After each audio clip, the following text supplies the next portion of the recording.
Now that's the way to start a meeting, right? This October 24th, 2019 regular meeting of the Fairfax County School Board will now come to order. Please rise for the Pledge of Allegiance, a moment of silence, and the performance of the national anthem by the amazing Lake Braddock Chamber Orchestra under the direction of Clayton Allen. Pledge allegiance to the flag of the United States of America and to the republic for which it stands, one nation, under God, indivisible, with liberty and justice for all.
Mr. Allen, your kids rock. Ms. McLaughlin, do you want to add anything to that? No, I just want to say that both Ms. Schultz and I are obviously very proud of our Lake Braddock Orchestra's performance this evening and appreciate the dedication of Mr. Allen and the joy that he brings to his work and inspiring his students. Thank you so much. And Madam Chair, my kids went to Lake Braddock. And I believe they played an instrument. Thank you. The board held a closed meeting earlier this evening and certified compliance we will certify compliance in just a few moments.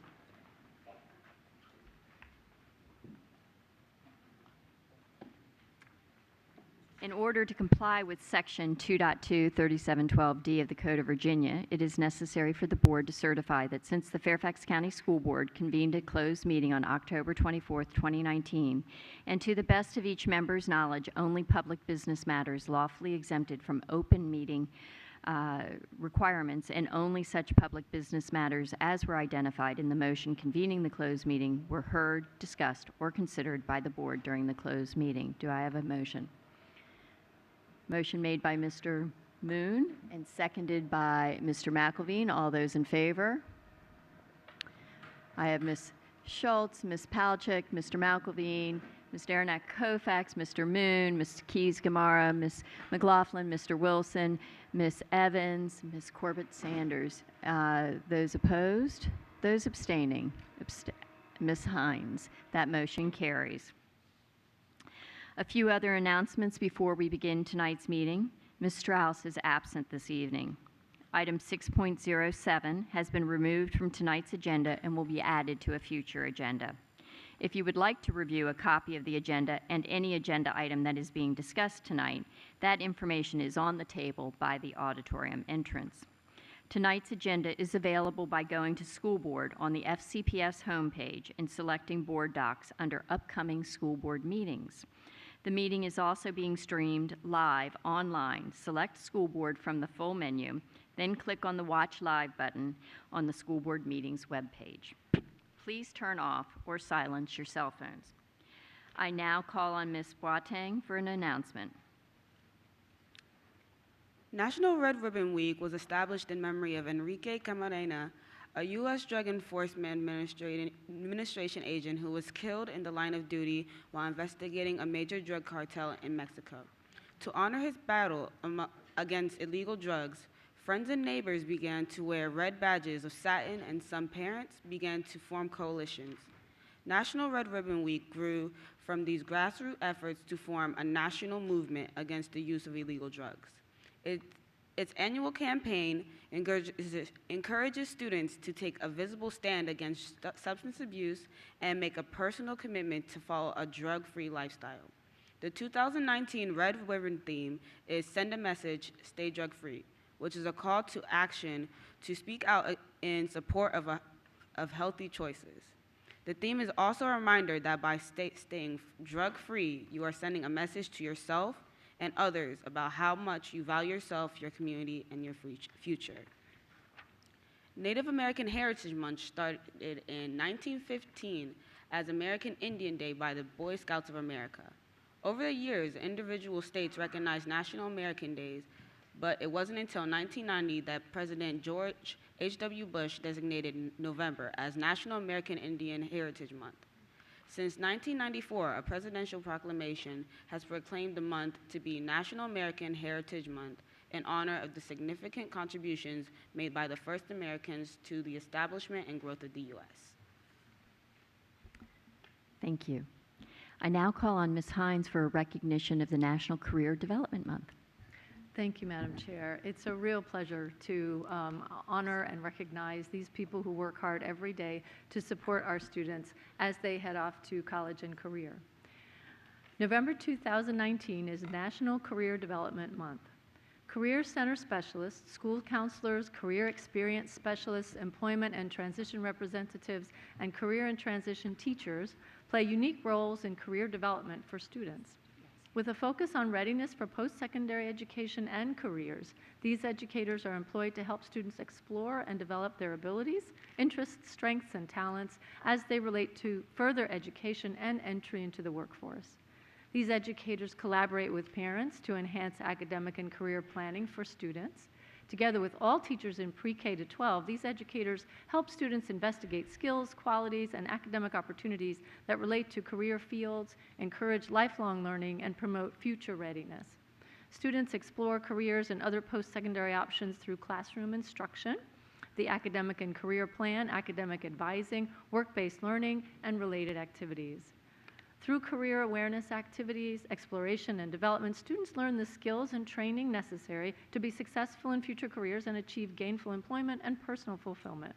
Career development activities are essential for building portrait of a graduate attributes in all of our students, and we thank all of our educators who are leading the way with career development. At this time, I would like to invite staff from the Instructional Services Department and schools to please join us at the dais for a photo with the board. And thank you for all you do.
Before we continue on with the agenda, I wanted to recognize that Lake Braddock's principal was here to hear the wonderful presentation of the national anthem by their orchestra, so we're glad that we had him in the house. Additionally, we have an important person in the house, Delegate Vivian Watts. We're so glad you're here joining us today.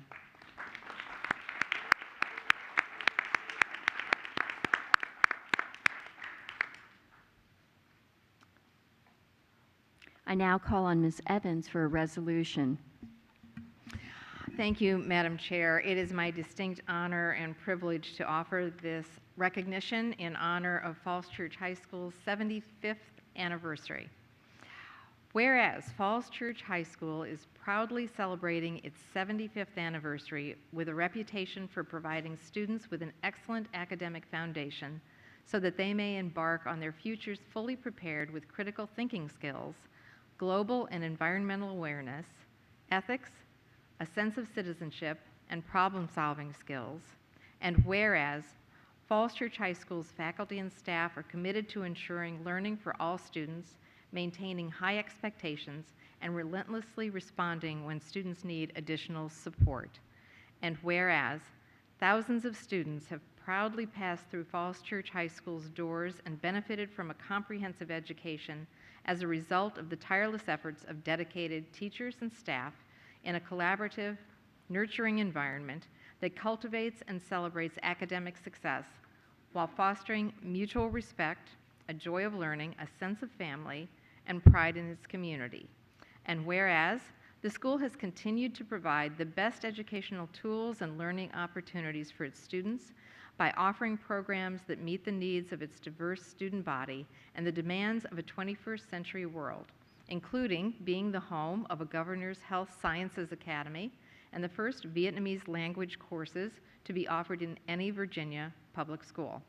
And whereas Falls Church High School is proud of its diversity, its student population represents 56 countries and 53 languages, diversity that is celebrated daily in its classrooms and hallways, and through cultural events that bring students, parents, and faculty together as a Jaguar family.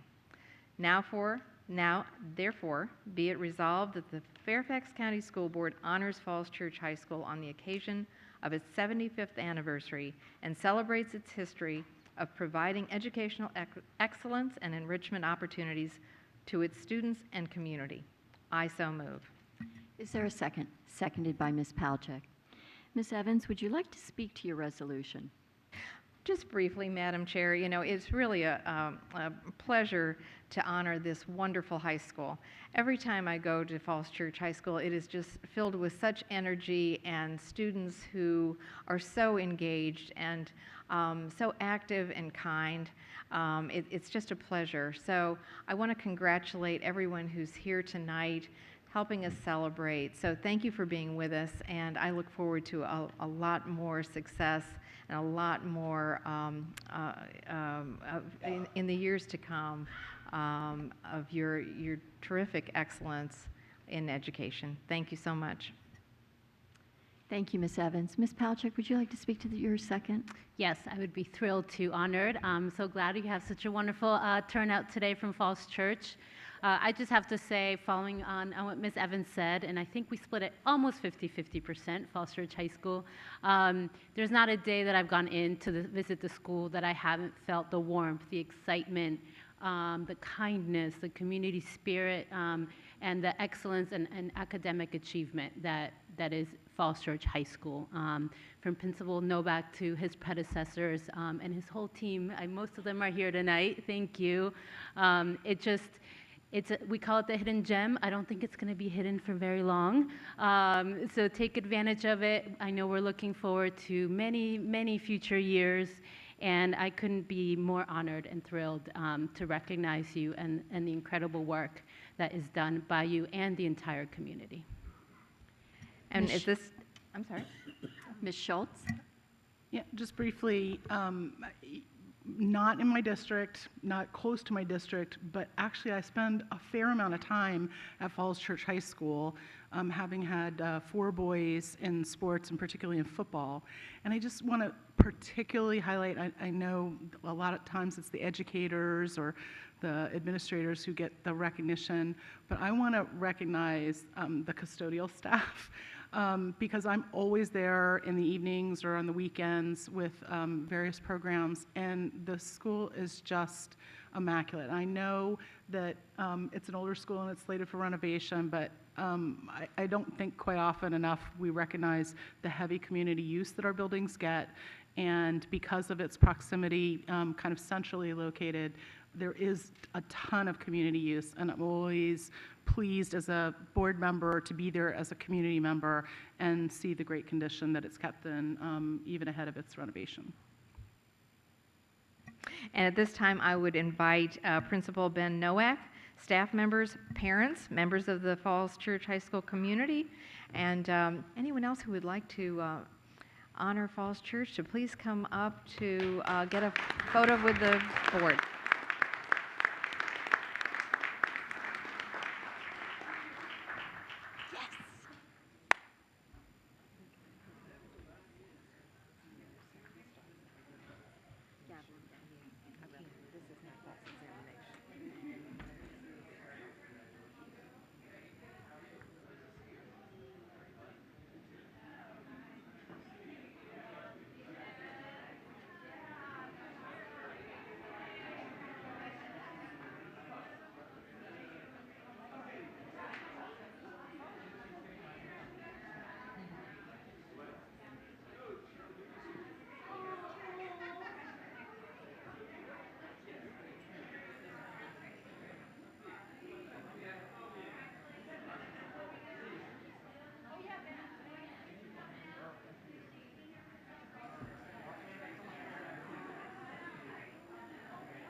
It is with great pleasure that I call on Dr. Brabrand for some very well-deserved recognitions of schools that have exhibited excellence in equity. Thank you, Brabrand. Chairman Corbett Sanders, members of the school board, to the community. Tonight is a historic night. It's the first time we have ever recognized here in Fairfax County Public Schools the Excellence in Equity Award. And tonight you're going to get to see the schools. Yep, a big round of applause. We've talked about in Fairfax County being focused on excellence, being focused on equity and on effectiveness, and tonight you are going to see 40 schools that are being showcased who have done just that, based on their considerable efforts to close achievement gaps and raise achievement for all students. This year we are pleased to issue 4 awards. The first award goes to the top 10 schools in Fairfax County Public Schools with the highest average increase across all reporting groups in English for the 2018-2019 school year. The second award will go to the top 10 schools to achieve the highest average increase across all reporting groups for mathematics in the 2018-2019 school year. And then for the third and fourth awards, the third award will go to the top 10 schools with the greatest reduction in achievement gaps for English this past school year. The fourth award will go to the top 10 schools with the greatest reduction in achievement gaps for mathematics this past school year. Additionally, I want the board and the community to know that we're also recognizing at individual region principal meetings schools with level 1 performance for each reporting group and all gap group indicators, and they are being recognized at regional meetings over the next several weeks. The award that those schools will be receiving with all gap groups will be for meeting level 1 requirements in both English and mathematics for the 2018-2019 school year. We are happy this evening to honor the recipients of these awards, and I would like to invite up our Chief Equity Officer, Dr. Francisco Duran, to begin the presentation of these award-winning schools. Thank you, Dr. Brabrand. At this time, I'd like all school board members, Dr. Brabrand, Dr. Ivy, to please come forward to the risers to prepare to greet our award recipients. As board members are coming to the risers, we will pause after each award category to take a group photo. So we ask that you please remain on the risers until all award categories and schools have been named. Principals and staff that are with you, when you hear your school's name called, please come forward to receive your award and remain until all the schools in your category have been called. We will then pause and take a group photo at the end of each award. We will first recognize the top 10 schools to receive the highest average increase across all reporting groups in English for the 2018 and 19 school year. So to help me recognize those schools, I'd like to invite up Mr. Douglas Tyson, Region 1 Assistant Superintendent.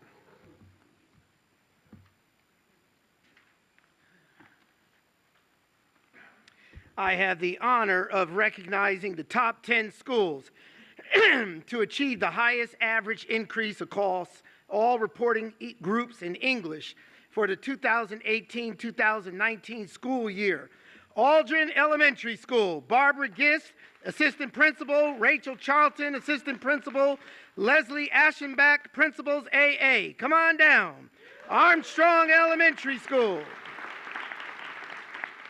James Quinn, Principal, Andrea D. Piro, AP, Michelle Bergenstresser, PTA President. Come on down.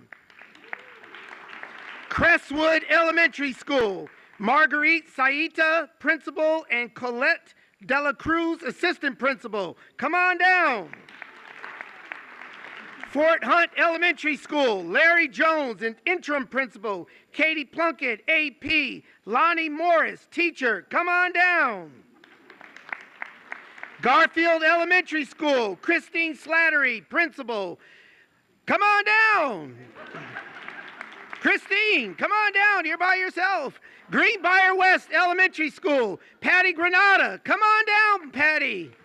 Holland Meadows Elementary School, John Gates, Principal, Heather Young, Resource Teacher. Come on down. Justice High School, Maria Eck, Principal, Rose Ballard, Becky Corallo, Eric Welch, Classroom Teachers, Shari Winston, Counselor, Miriam Bernal, Administrative Assistant. Come on down. Oak Hill Elementary School, Holly DeVore. Come on down, Holly. Rose Hill Elementary School, Dawn Hendrick, Principal, Rochelle Edwards, Assistant Principal, Mary Flint, Reading Specialist, and Tara Boone, Instructional Coach. Come on down. We're going to now pause to take a photo to the top 10 schools to achieve the highest average increase across all reporting groups in English for the 2018-2019 school year. Woo!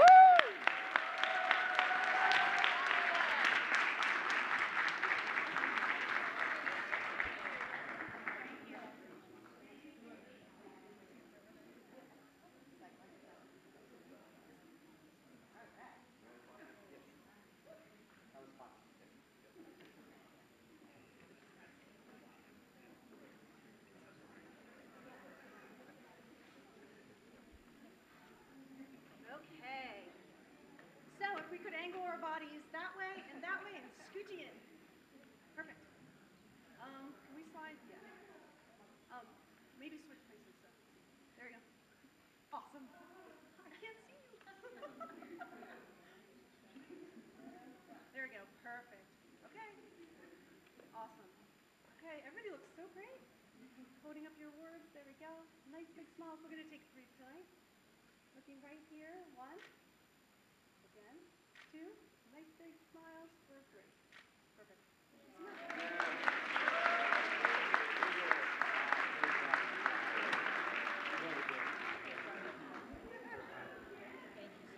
Thank you.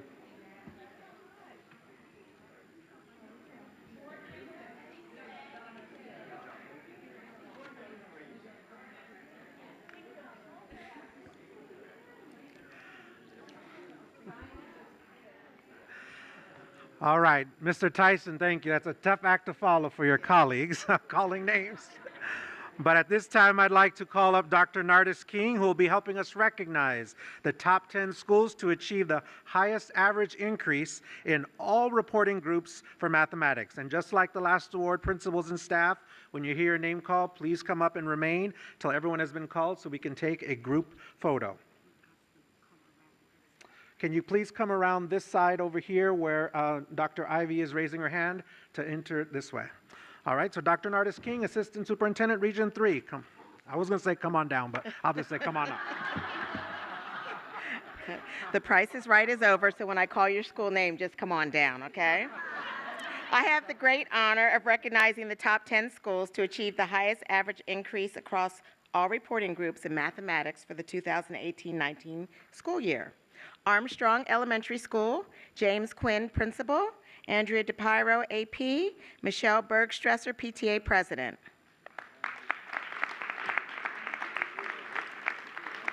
Fairhill Elementary School, Candace Hunstead, Principal, Courtney Korb, Assistant Principal, Andy Mitchell, Guidance Counselor, LaGuardia Myers, PTA President. Forestdale Elementary School, Merrill Dade Principal, Jennifer Kunin, AP.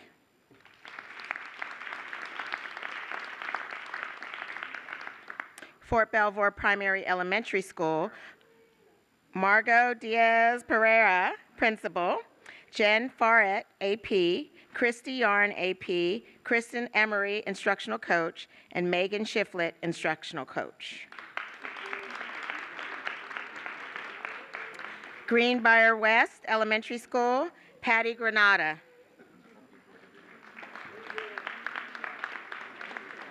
Herndon Middle School, Tracy Bromberg, AP, and Math Administrator Rebecca Hasselbeck, Instructional Coach, Amanda Spangrug, Math 7 CLT Leader, and Dana Carville, Pre-Algebra CLT Leader. Herndon High School, Liz Noto, Principal, Jim Hannon, AP, Drew Murphy, Special Education Chair, Kelly Cosgrove, AP. We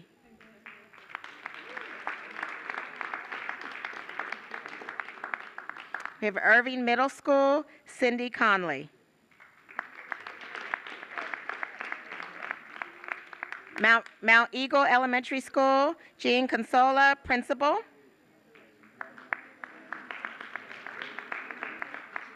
Woodson High School, Paula DeSalvo, AP, Mandy Burke, AP.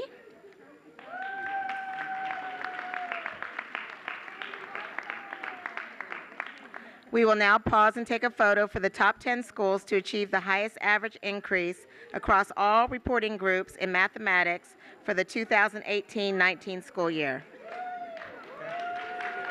Okay, I'm not going to say that? Oh, it's all right.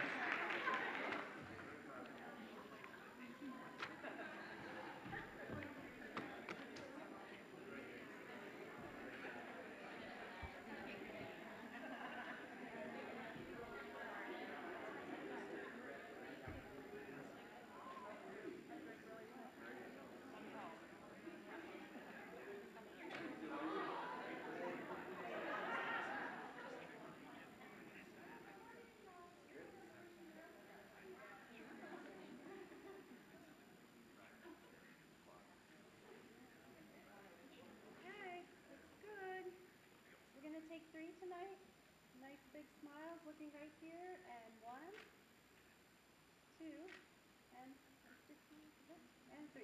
Perfect, thank you so much.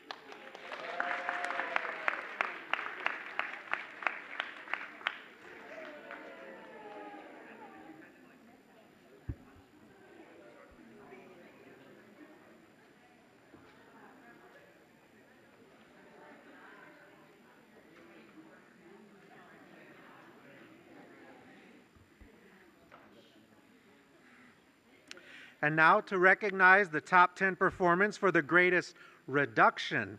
This is a really important award, reduction in the education of English achievement gap for the 2018-2019 school year. Please welcome Mr. Jay Pearson from Region 4. I have the great honor of recognizing the top 10 schools to achieve the greatest reduction of the English achievement gap for the 2018-2019 school year. You know the drill. Armstrong Elementary School, James Quinn, Principal, Andrea DePiro, Assistant Principal, Michelle Bergstresser, PTA President. Bailey's Upper Elementary School for the Arts and Sciences, Marie Lemon, Principal, and Elizabeth Covney, Assistant Principal. Bryant High School, Christopher Larrick, Principal, Amy Marta, Director of Student Services, Karen Hurdle, Assistant Principal, Marilyn Moore, Assistant Principal, members of English, ESOL, and Special Education Departments.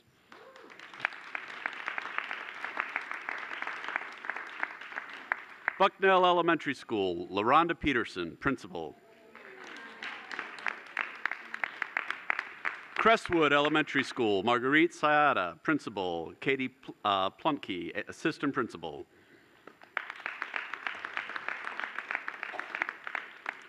Flint Hill Elementary School, Jennifer Hertzberg, Principal, Allison Hoke, Assistant Principal, Karen Sparacino, Reading Specialist, Nicole Levi Senigolgia,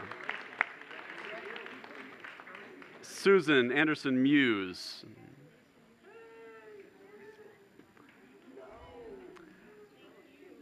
Garfield Elementary School, Christine Slattery, Principal.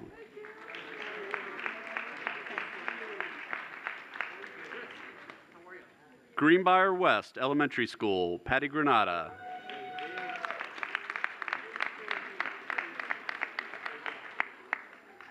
Lake Ann Elementary School, Jill Stewart, Principal.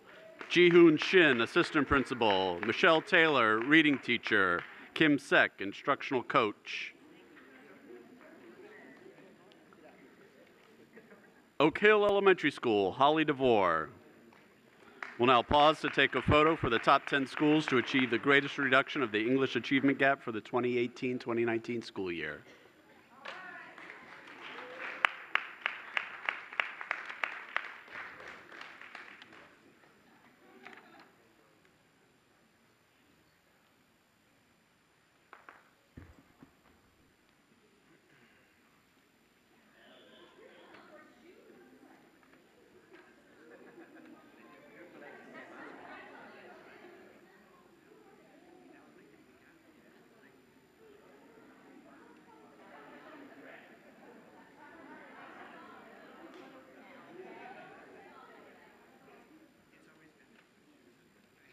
Okay, looking right here for 3. Nice big smiles. Ready? 1, 2, and last one, 3. Perfect, thank you so much.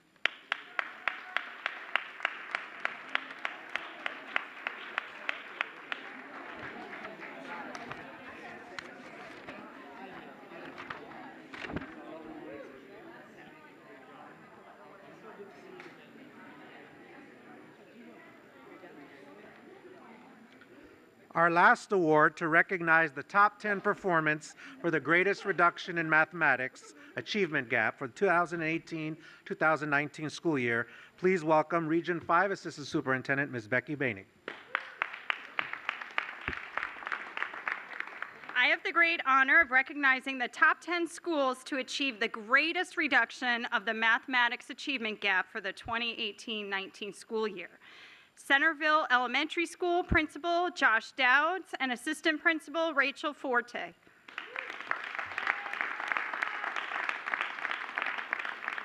Edison High School, Pamela Brumfield, Principal.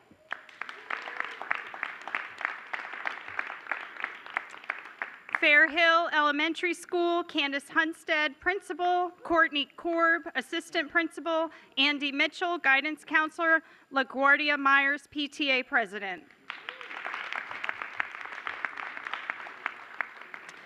Greenbrier West Elementary School, Patty Granata, Principal.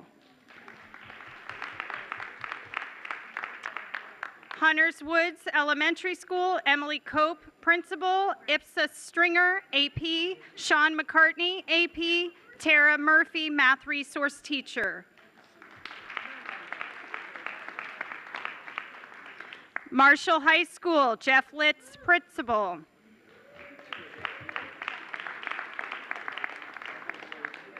Mount Eagle Elementary School, Jean Consola, Principal.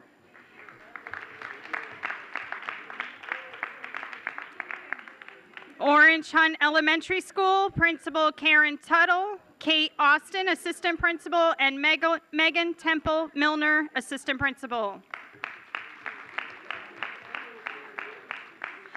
Willow Springs Elementary School, Dylan Taylor, Principal. Wolf Trap Elementary School, Teresa Kaluki, Principal, and Maggie Grove, Assistant Principal. And we'll now just pause to take a photo for the top 10 schools to achieve the greatest reduction of the mathematics achievement gap.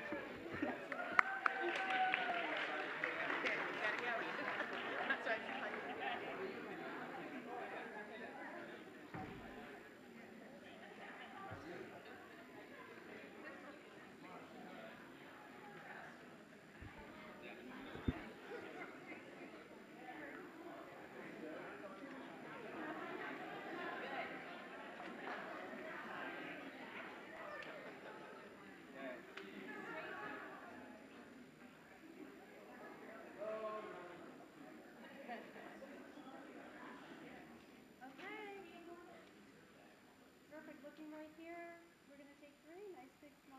Ready? 1, 2, and 3. Perfect. Thank you so much.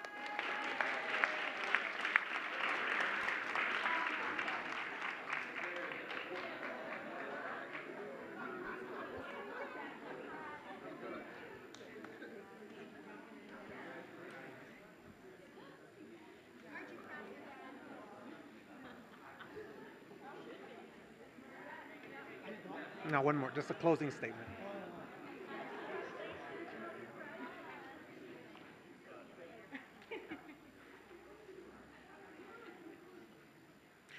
This concludes our awards recognition for this evening. As our principals and schools are leaving, let's give them a big round of applause one more time for closing gaps and reaching high student achievement. As the awardees leave, I'm going to just take the liberty to point out that one school was up here all 4 times. Greenbrier East Elementary. West Elementary. My East and my West. And that is instructional leadership at its finest. Thank you. Congratulations. And before we close, I just want to reiterate one thing. Dr. Duran, you have the last word on this. Last word. Just want to recognize there are 108 other schools who are not here tonight. Dr. Brabrand mentioned that we would be providing them awards at the region meetings. 108 other schools. Some of them were the ones here tonight, but 108 schools who've met green in all categories for English and math. So let's give those 108 a round of applause. And again, we'll be awarding them very shortly. Thank you. Thank you, Dr. Duran. And thank you, Dr. Brabrand, for introducing this new celebration of equity and excellence. It really is heartwarming to see all of the great work that is being done in our buildings. Well, if I could, Chairman Corbett Sanders, it was your leadership and those of the board saying, how can we celebrate what is going on here in Fairfax County Public Schools around excellence and equity? And tonight was reaffirming to our school leadership and to our teams, and frankly to me as superintendent, for the board to get to see up close the work that we are really doing each and every day. And I really couldn't be prouder of the schools here in Fairfax County and the folks that work in them on behalf of every child by name and by need. So thank you so much, and thank you for partnering with us to showcase schools in a way we have never done before. And we will, with the board's support, make this an annual event here in Fairfax County. Dr. Brabrand, I think we could get unanimous support for that. We'll call for the vote, yes. Okay. The next order of business is citizen participation. Tonight, 9 citizens have signed up to address the board. Speakers are requested to limit their remarks to not more than 3 minutes. The school board will not hear statements involving issues that have been scheduled for public hearings, such as capital improvement program, budget, and boundaries. Complaints regarding individual students or school-based employees should be directed to the appropriate school principal or other school official. Speakers should refrain from using personally identifiable information in connection with an individual student. Speakers are expected to deliver their comments with the decorum and respect appropriate to the conduct of the public's business. Please be mindful that there are young children in attendance at these meetings or watching at home, so language should be appropriate for all age levels. Thank you for your cooperation, and thanks to those who have come to speak to us tonight. So the first person is Elena Marie Weisenbeck, followed by Dave Hatcher.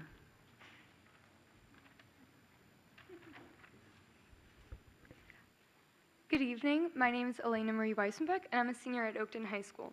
During my sophomore year in high school, I was in my health classroom just like any other day when the girls were asked to wait in the hallway while the boys learned how to check their bodies for testicular cancer. When we re-entered the classroom, we continued off on our nutrition unit just like nothing had happened. After class, I asked my teacher when we would learn how to check ourselves for breast cancer, and she told me it got taken out of our curriculum. I had been volunteering with the American Cancer Society, previously working at Making Strides Against Breast Cancer events and working at Relay for Life events, and I was fully aware of girls as young as 15 and 16 walking around with wigs, undergoing chemotherapy. Every year, 500 teenagers from the ages of 14 to 19 are diagnosed with breast cancer annually in just America alone. That's 2 Fairfax County high schools full of students being diagnosed in just 365 days. Also, breast cancer doesn't pick and choose. Boys and girls alike are being targeted by this.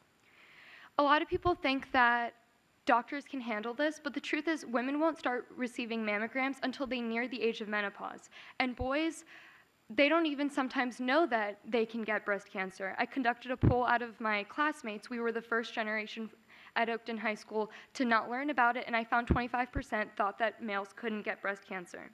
So a study found that without breast self-examinations, 40% of masses end up going undetected. A lot of the faces in front of me are familiar. When you guys visited Oakton High School for Candidates Day on October 16th, I brought up my project idea.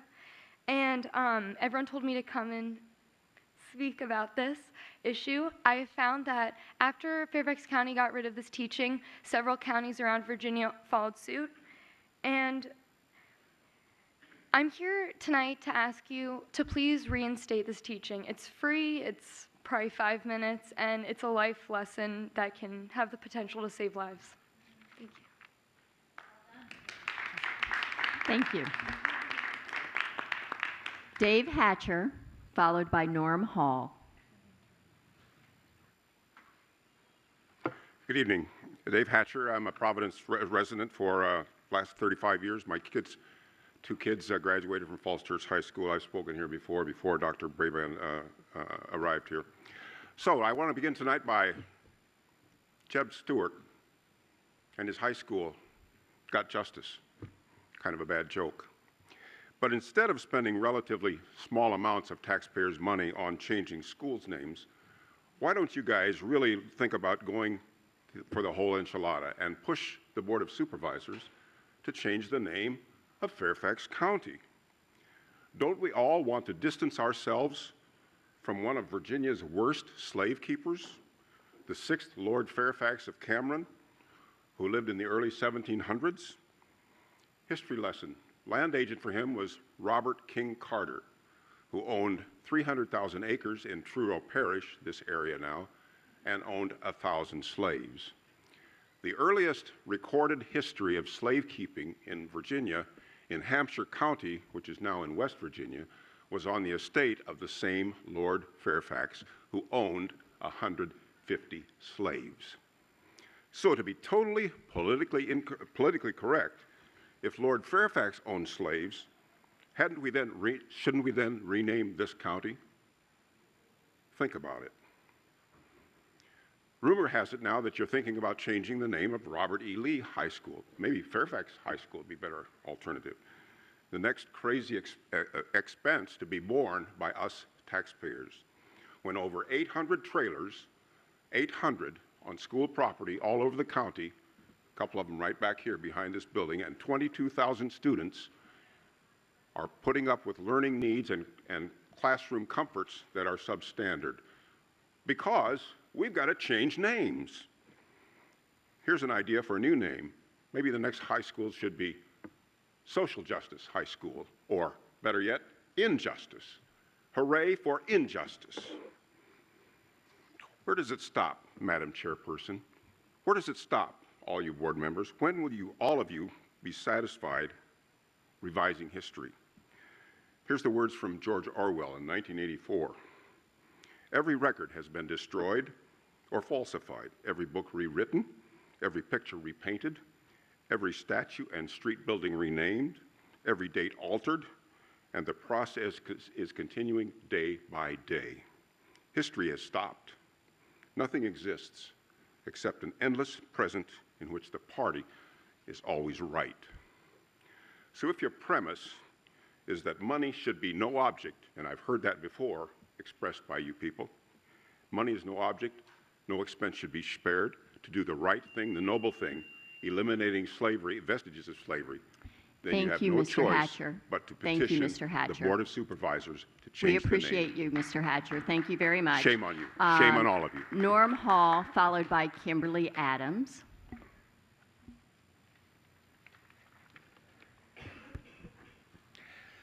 Good evening. I'm Norm Hall, an advocacy co-chair of the Fairfax County Special Education PTA. Tonight I rise in fundamental support of the 2020 state and legislative program.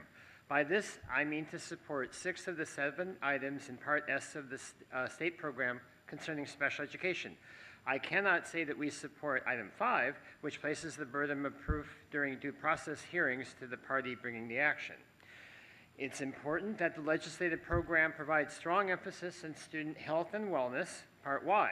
All too many students have unmet needs that undermine their ability to fully benefit from an educational program. Further, I want to add support to the 12 provisions in Part AB on teachers and instructional personnel.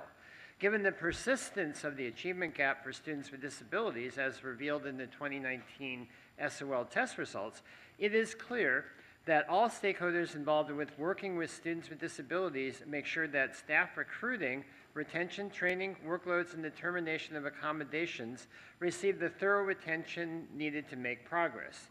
Now, the last time I addressed the school board, I offered support for adopting project momentum techniques to address the particular needs of students with disabilities. But to have the impact on the scale needed to improve performance for up to 14% of FCPS students, it seems clear that some human resources practices may need to be reviewed as well, including those that have conditions set by Virginia statutes and regulations. So I approve of the work going forward.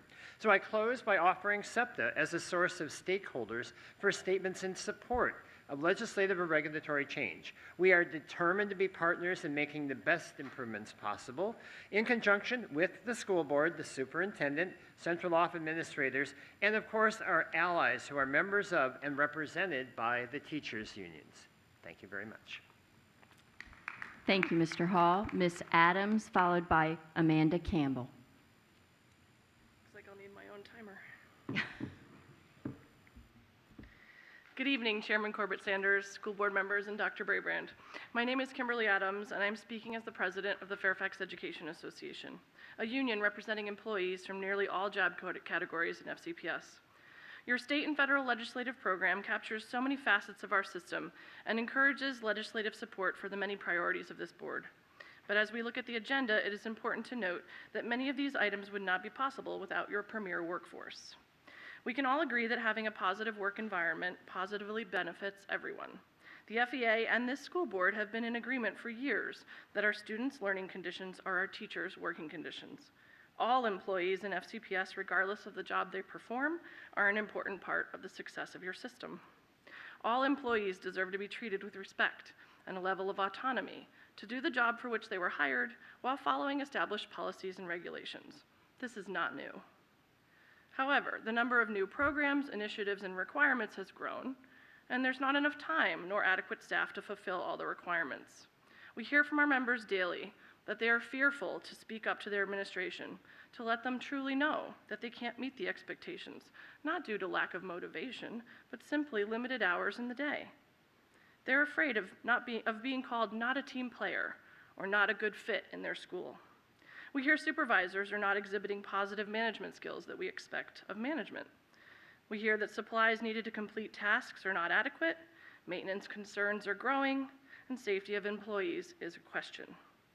Employee hours may be being cut and support staff reduced. Evaluations being used to punish staff rather than promote positive climate and growth.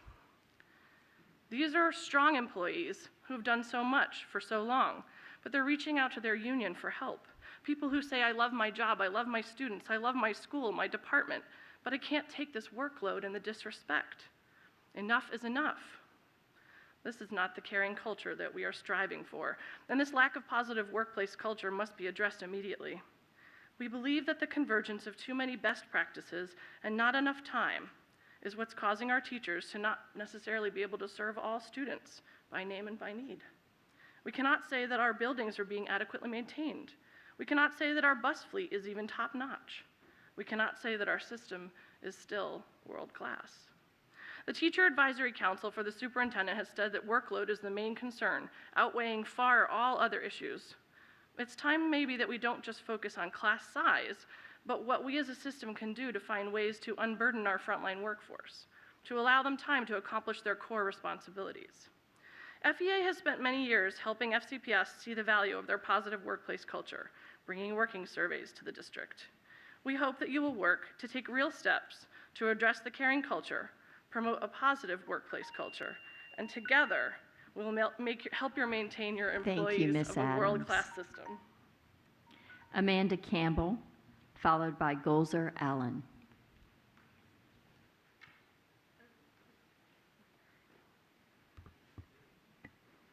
Good evening. My name is Amanda Campbell, and I am speaking tonight as an individual. First, thank you to Dr. Brabrand, FCPS Central Office staff, and the ACSD for the helpful and informative meet and greet on Tuesday. I was thrilled to see this event return this fall, and I hope that it will continue moving forward.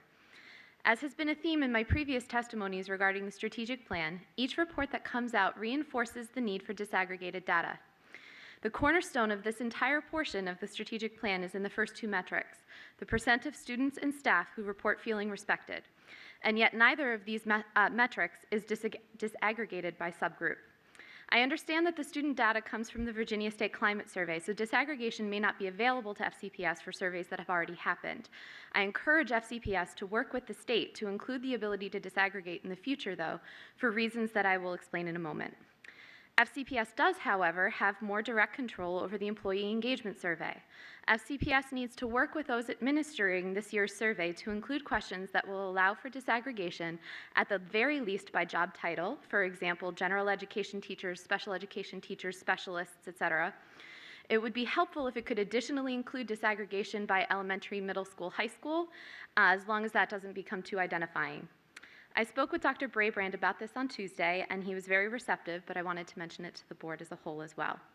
Future family engagement surveys should also be disaggregated by special education.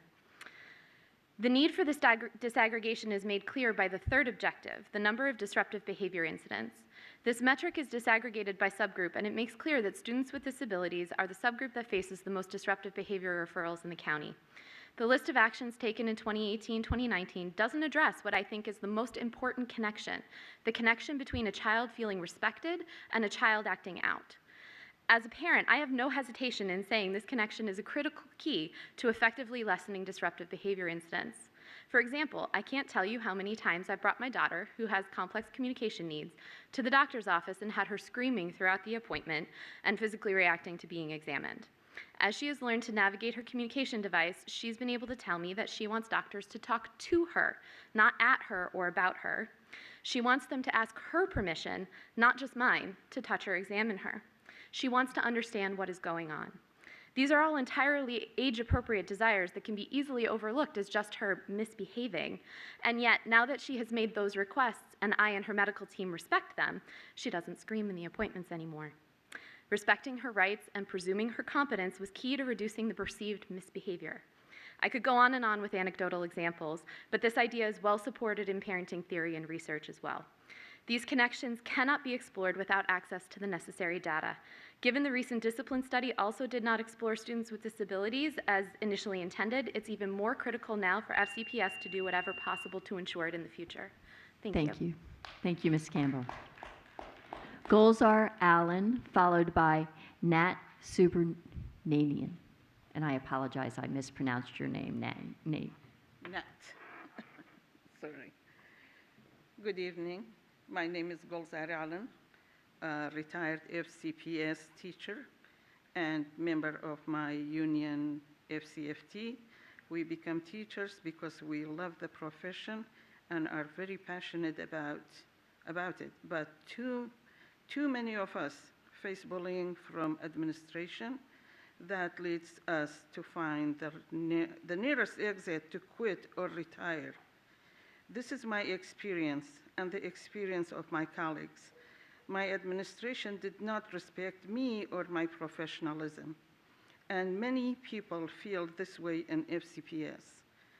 The school board must have greater oversight over administrators to really implement caring culture.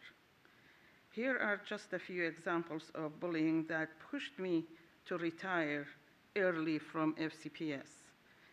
Disruptive students were constantly pulled out of other classrooms and put into my or colleagues' classrooms without our prior knowledge.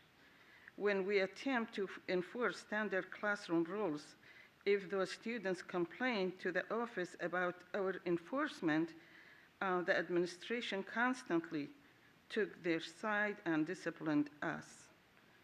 When I told students, for example, not to apply their acrylic nails in a lab setting, that student complained to the office and the administration, put a memo in my file.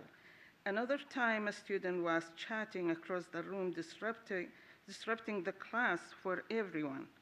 When I attempt to enforce classroom discipline, the student left to tell the office, and administration told me to come to the office and apologize directly to the student. For this, I received a memo in my file.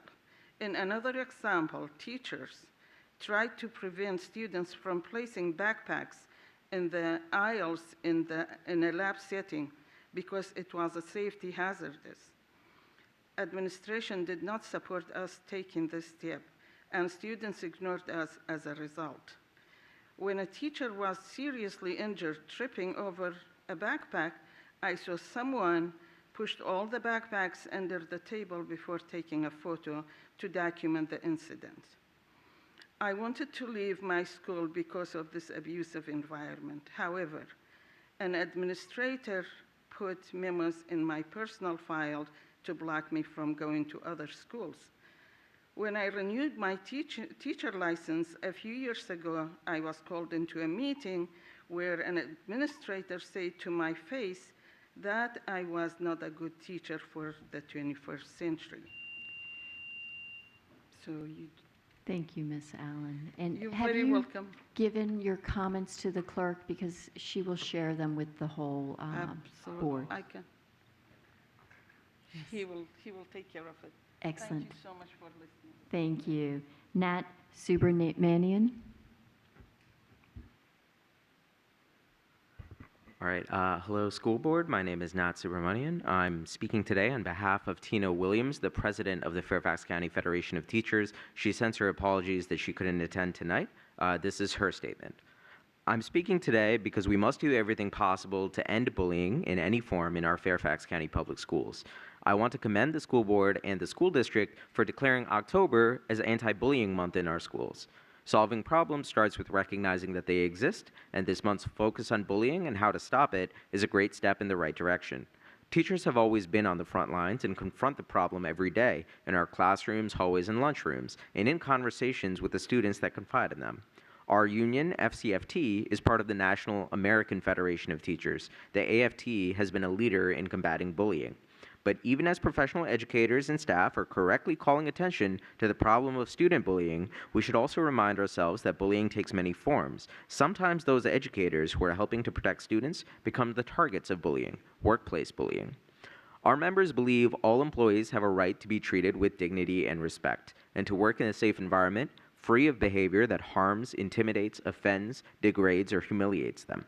Educators in Fairfax County Public Schools are regularly subjected to policies and practices that set them up to be bullied. Some examples: selectively packing the classes of disfavored teachers with 30 or more students, labeling teachers, quote, incompetent when classroom control becomes an issue in their purposely overcrowded classes, imposing excessive demands on teachers who request time away, requiring unnecessary advanced lesson plans and then never looking at them, making a disfavored teacher's situation unbearable rather than addressing whatever the perceived issues may be, and creating a working atmosphere in which teachers are often afraid for their jobs and are even fearful that an administrator will penalize them for just talking about workplace issues. These are all examples of bullying that educators have confronted and continue to face on the job every day. They come in labels like policy, feedback, professional guidance, or labor management dialogue, or other seemingly neutral terms, but in practice it boils down to simple bullying. Workplace bullying can look like invalid criticism, unjustified blame, being treated differently from others in your work group, being sworn at, shouted at, or humiliated, excessive monitoring or micromanaging, and exclusion or social isolation. It chips away at our professionalism of our working environment, it depresses productivity, and it destroys morale. I urge you to declare that all bullying must end and exercise your oversight authority over administration by implementing policies for accountability. Let's work together to attack bullying in all its forms, no matter who the target may be. A caring culture is an accountable culture. Thank you. Thank you. Carolyn Rash, followed by Julie Lawther.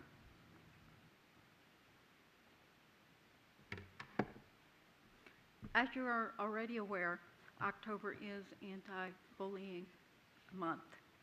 Not only does the bullying affect our children. Ms. Rash, I'm sorry, we can't hear you. Do you mind? Thank you. Okay. Just a bit closer to the microphone. Okay. Thank you. Not only does the bullying affect our children and teens, but bullying affects the adults as well. For example, within our own school system, I've seen administrators bully teachers on a far too frequent basis. What started as a commendable system giving positive and valuable feedback to teachers some years back has basically evolved into a ongoing threat of gotcha. Individual administrators have far too much power over the success and failure of the teachers assigned to them during both formative and summative assessment years. This is an area where the school board needs to exercise more oversight. I have watched as seasoned veteran teachers have been forced into retirement because their administrator decided it was time for them to go. The unrelenting criticism demoralizes the individual and further impacts on his or her ability to teach. As an FCFT building representative, I have listened to numerous teachers tell stories of being threatened with reductions in their salary, of being called incompetent, of being stealthily watched through their classroom door windows. And in one case, the teacher had such a difficult administrator that his behaviors took its toll. This particular teacher was eventually diagnosed with PTSD, directly resulting from her administrator's unrelenting practices. When FCPS rolled out its caring culture goal last year, I grimaced. It was a commendable goal for us to incorporate into the school day, and we did. But what about the administration? I, as a victim of forced retirement, considered my administrator, wondering why the caring culture didn't apply to him. As FCPS continues the caring culture theme and we focus on the anti-bullying throughout this year, it is time for the school board to support our teachers by exercising more oversight over the administration and by reducing the power of individual administrators over their staff. Thank you, Ms. Rash. Thank you. Julie Lawther.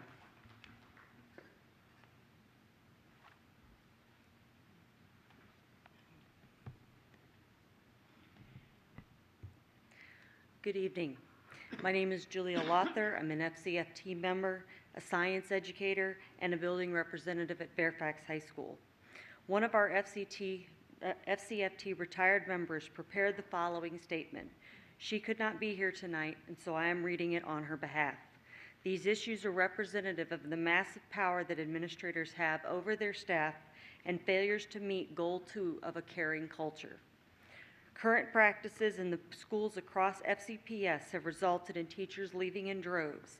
In some instances, as many as 40 teachers have left certain schools due to hostile work environments bereft of safety rules and regulations. Although administrators in the past have been very supportive of their staff, thereby retaining highly qualified teachers, this is no longer the case. Administrators are no longer held accountable for creating unsafe teacher environments while threatening teachers. Administrators have been given absolute power and authority over their staff, especially since superintendents no longer allow administrators to be evaluated, leading to a culture of bullying. This is a list of issues that teachers face across the county in a single day consistently. The administrator who is legally responsible for a student discipline tells teachers to never send any student to the office no matter what the student does, including verbal assault, physical assault, throwing objects, including chairs and desks, at teachers and/or students. If a teacher sends a student to the office, the teacher could receive consequences for failure to maintain a proper classroom discipline per an administrator directive during a staff meeting. Although a student may refuse to do work or have unexcused absences, no zeros are allowed to be given in the grade book. The lowest grade allowed is a 50%. If there are no consequences given for no work, there is no need for students to attend school, thus adding to the issues of chronic absenteeism across Fairfax County Public Schools.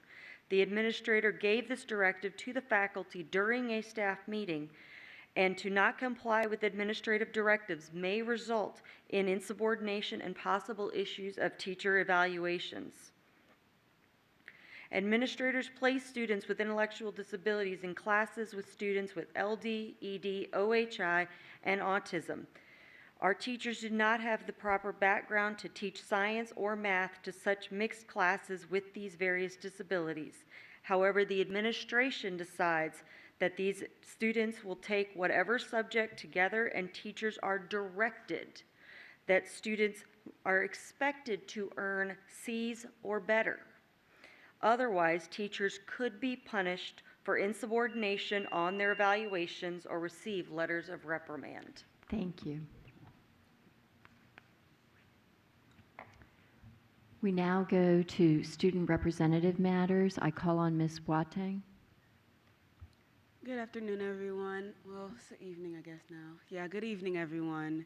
Sorry, it's been a long quarter for everyone I know.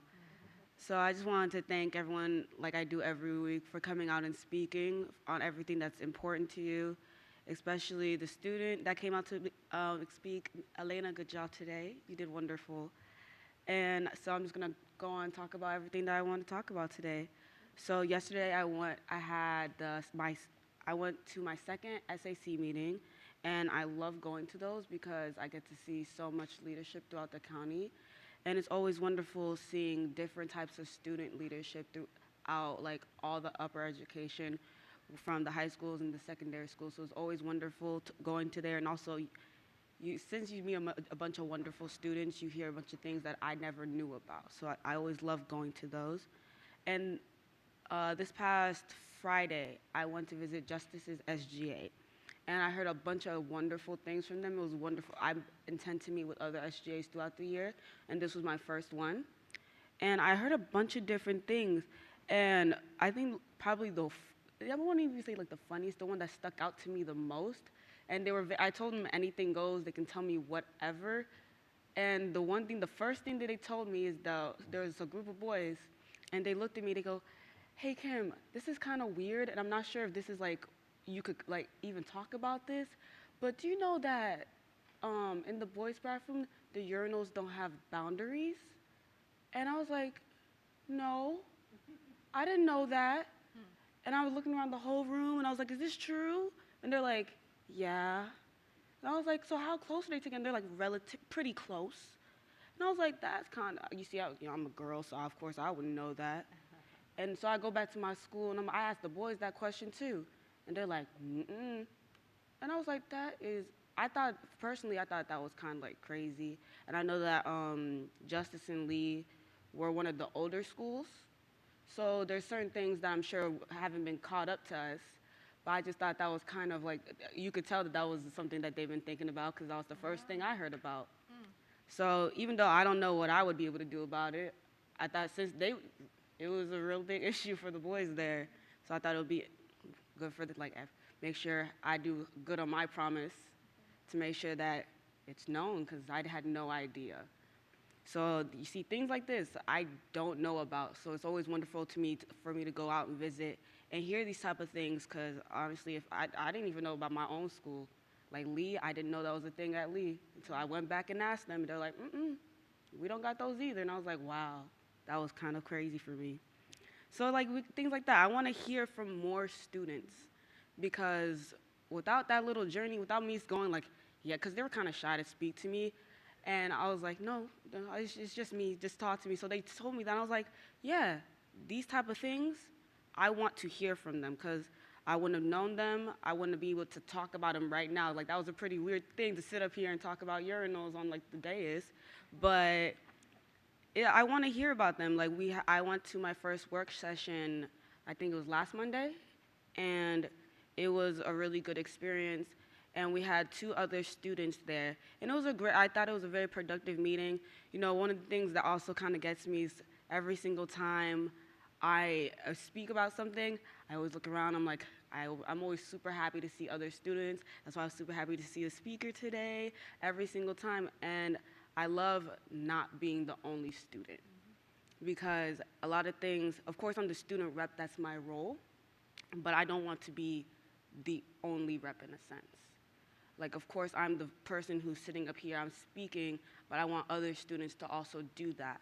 I want them, because even though I try my best, I cannot sit here and possibly represent every single background, because I just don't know. It's not within my power. I'm not like omnipresent. I'm not always there. I don't know what's going on. So I want to hear from more students, and I want to see more students up on that podium speaking. So I'm trying to get more students from like anything. Just if this is an issue for you, I want to hear from it. I want to hear it. I want to see it. And I also want to go to other things. Like the past 2 weeks, I was like joined with Miss Darren Kofax and Mr. McElveen, and we went to Hayfield's homecoming parade. And it was so cool. And I've been invited to speak at Hayfield's National Honor Society induction. I guess like Hayfield really likes me, but I want to go to other things like that. I want to see them, because I've noticed when I'm there, people like students are more open to like, oh, since you're here, there's this going on. Like, you can do that anyways. Even if I'm not standing right there, I still want to hear like, oh yeah, shoot me an email. A lot of people have my social media. Like, reach out to me there. There's never going to be a time where I'm like, I don't want to hear about this. I do. Every single time I want to hear about it. And from like what I've been doing before, I submitted my first form topic with Miss Evans, and I was like really happy about it. We submitted it yesterday, and it's about having town halls at every single high school and secondary school. So this is modeled after South County Student Council, which is separate from their SGA and class office. So what they did, I was there my freshman year, and they had this thing called Flex. I'm not sure if they still have it, but it was like they had they had advisories. They would have 2 switching schedules, but every single month, at least once, they had a homeroom. And what they did was they represented one homeroom rep.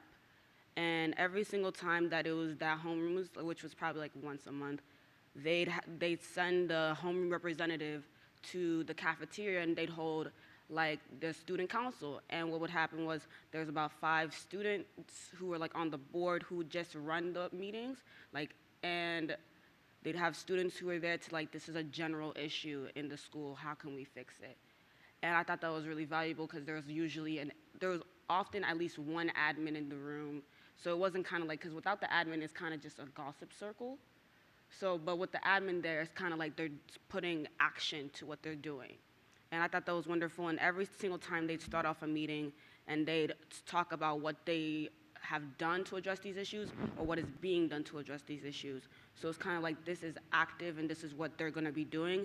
And I want to have that at every single school. We're actively trying to have it at Lee, and we're still in the works, but I want to see what we can do to have because I feel as if every single school has a learning seminar of some form. There are different types of formats, but I feel as if with the help of staff, we can help implement it. So in the near future, we'll be having a forum on this, and I'll be able to talk with the rest of the school board about it, and we'll see what happens, and I'm really looking forward to that. Thank you. So moving on to a different topic that I've been talking about this whole time, about implicit bias and discipline reform. So I just wanted to put a little bit of background to why I am personally focused on this and why it's so important. So a lot of people don't really understand what it is. So I like to start off an example. I ask a lot of my friends, have you ever had somebody give you some sort of a compliment, I didn't realize you'd be so articulate, I didn't realize you'd be so smart. And at first, that you would think of it, oh, that's a compliment, they're calling me smart, they're calling me articulate, but you think about the first half of that compliment, and it was, I didn't realize. So what that means is before you had even spoken to that person, they already have an idea how you're going to be, and they're using basically all the external factors of you to figure out how you are internally. That's essentially what that is. And growing up, I got a lot of those. I didn't realize you were going to be so smart. I didn't realize you were going to be so sociable. And as a kid, I never thought about what that meant. So, I took it as a compliment because I didn't know no better. But growing up, I was like, that wasn't okay. And getting that from, I think back, a lot of that was from, also teachers, educators. I'm like, why is that already in your head when you had met me? And a lot of where my passion comes from is I come from a family, and I have 3 siblings, and all of them are just like me, and we've all had unique struggles with educators. So me and my sister in middle school, we moved halfway through middle school, we moved to a different school. And we had a very rough time, only because, every new student has a new student struggle, but I felt as if I've been a new student multiple times. There was a 4-year period where I was a new student every year, but this one part was the hardest for us, because we felt as if we didn't feel very welcome. We felt analyzed, we felt misjudged, and we also felt like we just weren't welcome in the community. And I felt like we needed to kind of fight to be seen as simple students and not as threats. And I spent a lot of time I was about 13, and I spent a lot of time angry. And I felt as if that anger was a strong waste of my time. And I feel as if I was able to move away from that situation, but a lot of students aren't able to. I was able to move somewhere where I'm more comfortable, in a place where I'm used to, but a lot of students aren't able to move away from whatever is causing this kind of distress, this kind of anger. And I feel as if it was kind of disappointing, because I have very strong opinions. I feel very prideful of our county, because I feel as if it's a wonderful county, and I'm upset that there was a a sore spot in my education because of this one instance. And I kind of felt, it was I talked with Ms. Darren Kofax earlier this week, and I told her a little bit more about like my struggle with this at this point. And it was tough because it was like it was hard to like with educators, because it's hard for me being a student, you have to teeter-totter on a line.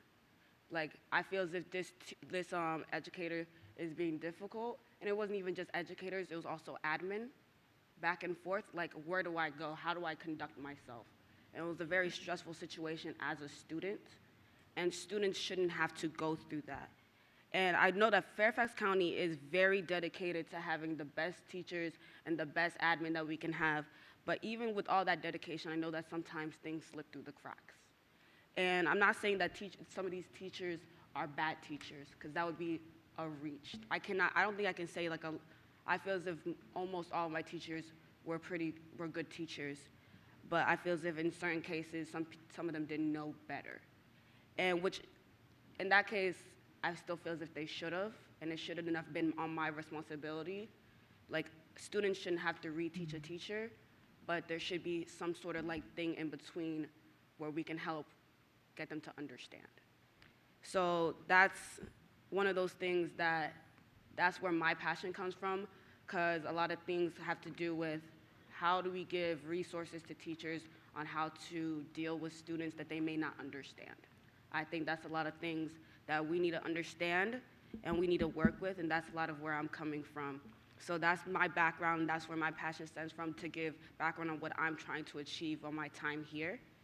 So, you know, like every single time, my first time I sat up here, I said that every single thing that I talk about is uncomfortable, and even I'm a person of color, and I get uncomfortable talking about this. So I can imagine how it feels to people who are unfamiliar with this situation, how uncomfortable it is. But we still, even though we are uncomfortable, we still need to talk about this, because these are students in our county, and these are students that I'm representing. I was sitting at the SAC meeting, and Miss King, sometimes I get like a little like shock, like she said the number of students, and I was like, oh, okay. But it is a big deal. We have to make sure that we're doing it properly. So yeah, but now we can like unclench a little bit, because I feel as if that's the toughest thing that I'm probably going to be talking about throughout this entire year. Thank you. So to move on from that, a lot of people have been following my whole math thing. Yes, they have. I got you. Yeah, the whole math thing. So just to I'm gonna zoom past that one. We got a class coded for us for BC Calc, and we don't need to go to West Po anymore. Oh, good. Mm-hmm. At Lee? Yeah, no, so I get to stay at Lee during school. And the one thing that I'm bringing up about that is that it's a bittersweet thing, because I feel as if I'm glad that this happened, but I feel as if there are also students, if I hadn't been up here, I'm not sure if I would have gotten that opportunity. So I want to be able to push for that and to continue to make sure that other students may have the similar opportunities that I had. And to lastly, I just wanted to say, for anybody who may want to speak on anything, make sure not to let anybody dampen any passion that you may have about anything. There will be people who will try to convince you that what you have to say is not important, that what you have to say is not worth mentioning, and you have to just be able to challenge them back, be prepared to challenge them back, because your voice does matter, and if I had let anybody say that whatever I had to say didn't matter, I wouldn't be up here right now. So I just want to make sure throughout the county that everyone knows, make sure that you go out and say what you feel everyone needs to know. Thank you. Thank you. Now, this is the portion of the meeting, I call on Dr. Brabrand for an introduction to the Goal 2 Caring Culture Report. Thank you, Chairman Corbett Sanders. We're excited to bring the board this evening the Goal 2 report. As a reminder, we have a strategic plan, as you know, Ignite, that has 4 goals. Goal 1, student success. Goal 2, caring culture. Goal 3, premier workforce. And Goal 4, resource stewardship. Tonight, you'll be hearing from the Assistant Superintendent of the Department of Special Services, Teresa Johnson, on Goal 2, caring culture. And I know Ms. Johnson and her team are here. We appreciate all of them coming out, and her team have been doing an outstanding job working and championing this goal for Fairfax County Public Schools. So, Ms. Johnson. Good evening. Thank you for the opportunity to share Goal 2 today, the caring culture. This is work of multiple offices as they're lining up down here for support and to answer any questions at the end of the presentation. They've worked hard over the course of the last few months to put this together. I want to thank the following departments and offices for their work on this particular presentation and report, as this is probably the goal report that has the most collaboration. This includes this Department of Special Services, Office of Professional Learning and Family Engagement, Human Resources, Finance, Office of Research and Strategic Improvement, and Instructional Services. I know it wasn't too long ago that you saw me up here presenting the last report. It was actually just several months ago. So while I'll be doing the entire presentation tonight, again, we have representation from each of the departments and offices here to answer any questions that you may have at the end of the presentation. Our work session on Goal 2 is November 14th, and where we will have a further opportunity for any other discussion. Did you say November 14th? November 14th. I could check that date, Mr. Moon, I believe. Goal 2 has 2 desired outcomes that focus on welcoming environments and healthy life choices. The first one states, all FCPS employees will demonstrate cultural responsiveness when supporting families, students, and other staff. The second outcome is healthy life choices. FCPS will use best practices to enable students and staff to make healthy life choices. You've seen this slide recently from the resource stewardship presentation, so I won't go into detail.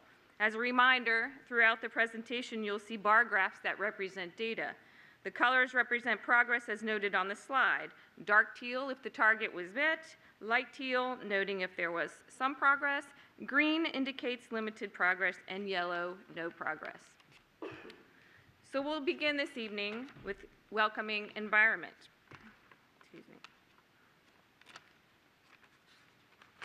You'll see on this slide the areas where progress was made for 3 metrics: students feeling respected and included in school, and staff who reported feeling respected at work. Limited progress was made on staff referrals for disruptive behaviors. We'll go into more detail about this in a few slides. Please keep in mind the employee engagement survey was not administered during school year 18-19, so no data is available for this reporting period. The data for the metric, all students will feel respected and included at school, came from the state climate survey and indicates there was some improvement in students who report feeling respected at school, which has been linked to better discipline and academic outcomes. In school year 2018-19, performance improved 6 points from the previous year's performance. Participation in the state climate survey measures student and teacher responses about discipline, school culture, and bullying. When this survey is administered, the state selects which schools are required to participate. For school year 18-19, performance is approaching the performance target. The Office of Professional Learning and Family Engagement administered the Family Engagement Survey last spring. 83% of families reported feeling respected at school. This survey was administered for the first time in school year 18-19, and therefore baseline data is not available prior to this year. What you see here is student referrals disaggregated by subgroups. The metric utilized the rate of referral per 100 students for each subgroup. The teal bar indicates a decrease in referrals for students identified as Black, which is the progress we are looking for. The green bars indicate limited progress for Hispanic, economically disadvantaged, and students with disabilities based on baseline performance. And the yellow bars indicate no progress for Asian, White, and English language learner students. While improvements in one subgroup have been seen, the rate of progress is not sufficient to reach the target performance. There were several actions undertaken in 18-19 to address respect and inclusion. First, all FCPS staff continued to engage in cultural proficiency training. The Family Engagement Survey was implemented, and the data has been shared with principals, including community members. The School Improvement and Innovation Plan template was changed to align with FCPS strategic plan. Departments and offices collaborated with schools to develop goals to support a welcoming environment. The return on investment for students' feelings of respect improved 1 percentage point for every $95,000 of FCPS operating funds invested. The trend of improvement since baseline indicates that FCPS is making good progress in creating school environments where students feel respected and included, and is likely to meet its target in 2020 with the actions it's currently pursuing. Several actions taken to address cultural responsiveness include the piloting of the Perspectives Experience program in middle schools, all middle schools. This is an online module for teachers to support the reduction of suspensions with a focus on reasons behind student misconduct. FCPS also conducted a comprehensive discipline study and developed the equity plan for discipline policy and practices based on internal and external recommendations. Lastly, various departments again collaborated with schools to integrate work into their school improvement and innovation plans. Return on investment analyses were not undertaken for these actions because they were not expected to have had sufficient time to impact the data, which is collected early in the school year. The return on investment will be completed in future reporting after completing a full year of revised discipline recommendations coupled with equity and cultural proficiency professional development. For strategic concerns and future considerations for the welcoming environment, the recommendations include implementing additional equity and cultural responsiveness training which addresses culturally responsive decision-making with behavior. This will be implemented in the spring 2020. This training specifically targets support for improved discipline, behavior, and school climate practices. For policy, it's recommended that FCPS implement the recommendations from the Equity Plan for Discipline Policy and Practices that was presented to the board in June. Recommendations for budget include continue funding division-wide professional development around cultural awareness and responsiveness, consider increasing funding for cultural proficiency cohorts, which allows teams of staff members to work to improve welcoming environments, and support recurring funding of the Family Engagement Survey because it is critical that we continue to measure our impact with families. Our next section will focus on healthy life choices. Please keep in mind the data from these metrics are from November 2018 Youth Survey Administration. Therefore, the actions were only implemented for a limited amount of time and in place for about 3 months prior to students taking the youth survey. As we review the information in the next set of slides, you will see there was limited or no progress on a number of the metrics in this section of the report. The good news is there was again an increase in the number of students who reported being drug and alcohol free. However, we continue to be aware of the current concerns regarding vaping, and those numbers are concerning given the ill effects being noted across the nation. You may refer to the narrative report that shows more specific information for some of these areas. As we continue with healthy life choices, you see that progress was made towards changing the number of schools with low rates of students with frequent absences, limited to no progress with disruptive behavior referrals by level, and that FCPS met the target for employees who utilize the Employee Assistance Program. For school year 18-19, performance improved by 2 percentage points for students reporting being drug and alcohol free. 79% of students report being drug and alcohol free on the November 2018 youth survey. This is good progress. Data from the vaping question on the youth survey was added to this metric for this year's reporting. Vaping percentages are of high concern given a response rate of a little over 27% of students who are reporting vaping on the youth survey. This is under the U.S. average of 33%, but of major concern to us.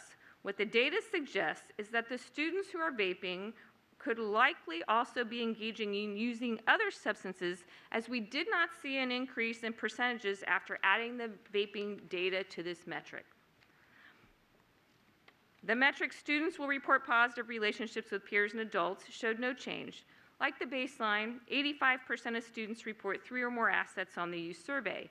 National research indicates students who report they have 3 or more assets or protective factors also report that they are better able to manage stress, make better choices, and to develop healthy habits. You see examples of assets included on the slide up there. FCPS will be continuing to engage parents in the community in increasing student assets. The next indicator measures the percent of students who report they experience low to moderate levels of stress, which is associated with higher motivation, focus, and school achievement. Higher levels of stress, in contrast, can interfere with functioning. This metric was derived from the youth survey question asking, on a scale of 1 to 10, where 1 means little or no stress, and 10 means a great deal of stress, how would you rate your level of stress in the past month? You can see on the chart, 63% of students reported a 7 or lower on this question. This is a decrease from the baseline by 1 percentage point. As you'll see from the data on this slide, there was no improvements in students who reported healthy habits, nutrition, sleep, and exercise. Less students are reporting they eat fruits and vegetables weekly, they exercise at least 60 minutes 4 times a week, and sleep less hours than the baseline and last year. These particular metrics are exceptionally challenging as the schools have little influence over sleep, nutrition, and exercise habits of children. These 3 behaviors are highly impacted by family, lifestyle, and habits. Some of the 2018-19 actions for drug-free youth include coordinated efforts during last year to change our discipline approach, which allowed us to change the student rights and responsibilities regulation, and hire substance abuse prevention specialists to expand support across pyramids. FCPS also implemented a new health curriculum in the K through 10 that addresses healthy life choices, including being drug and alcohol free. To address vaping, Dr. Brabrand and the director of Fairfax County Health Department recently released a joint letter to the community about the effects of vaping long and short term. In addition, the board supported an increase of substance abuse prevention specialists to address needs at all schools with regards to substance use to include vaping. And lastly, educational resources have been infused into health and physical education classes. The return on investment analyses were not undertaken for these actions because they were not expected again to have had sufficient time to impact the data, which is collected early in the school year in November. The Office of Research and Strategic Improvement plans to examine the ROI for actions related to drug-free and youth during the next reporting cycle. Here we review the actions and return on investment for positive relationships with peers and adults. FCPS partnered with Fairfax County to launch the 3 to Succeed awareness campaign in October of 2018. The program was broadened and included at more FCPS events, such as the Special Education Conference and Mental Health Wellness Conference and other community events. The 3 to Succeed campaign was an awareness campaign about the benefits of increasing assets in youth.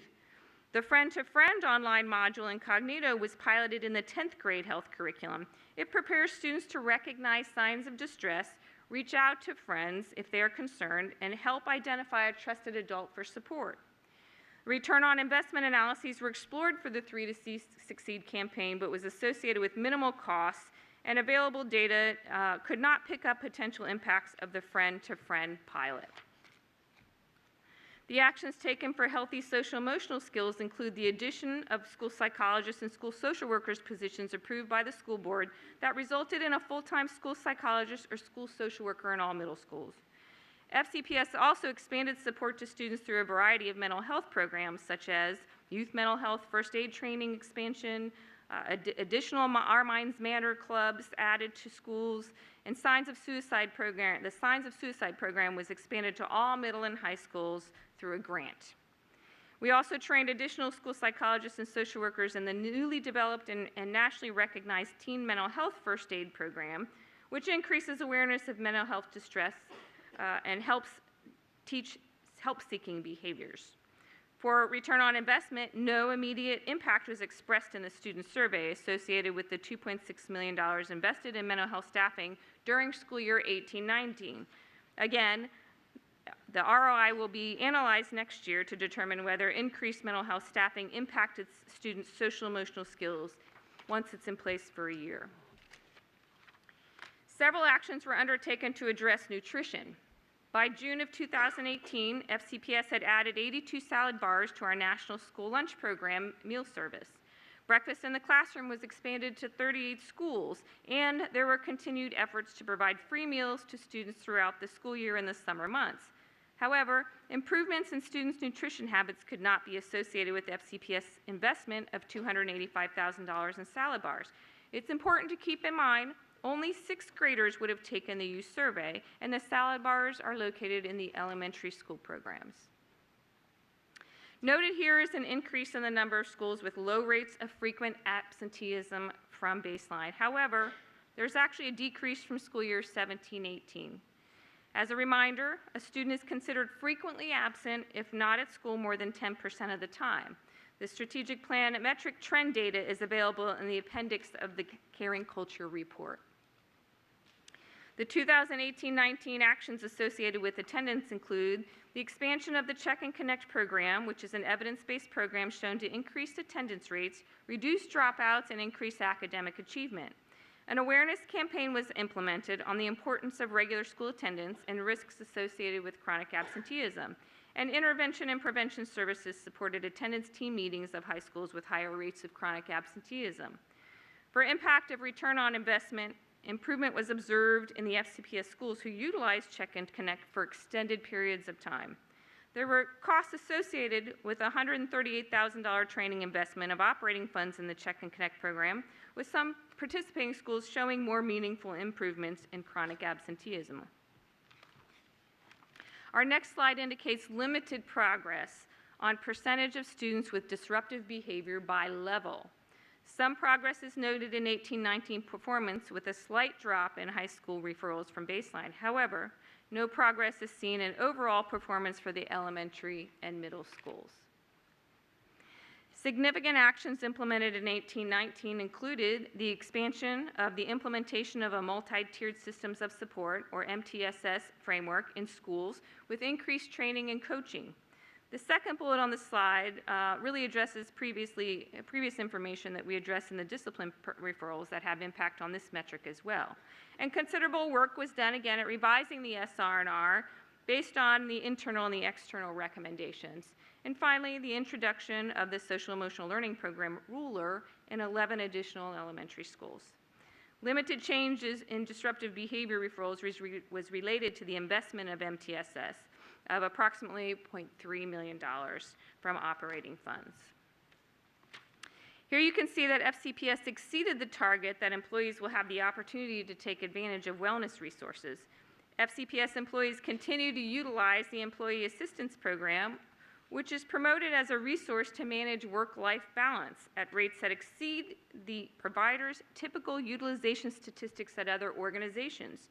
In school year 18-19, there was 49% utilization by FCPS staff, indicating that employees are taking advantage of the benefits that FCPS has to offer.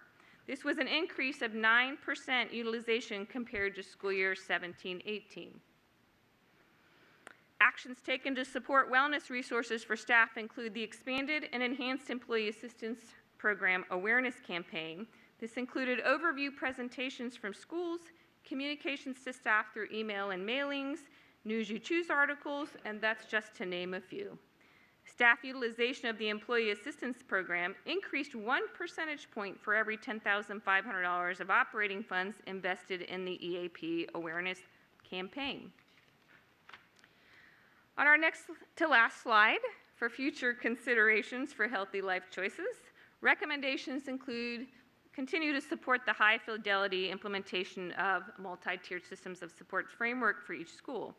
Consider revising metrics to better reflect the highest priority needs and work of FCPS, where we can have the most influence and impact the highest needs.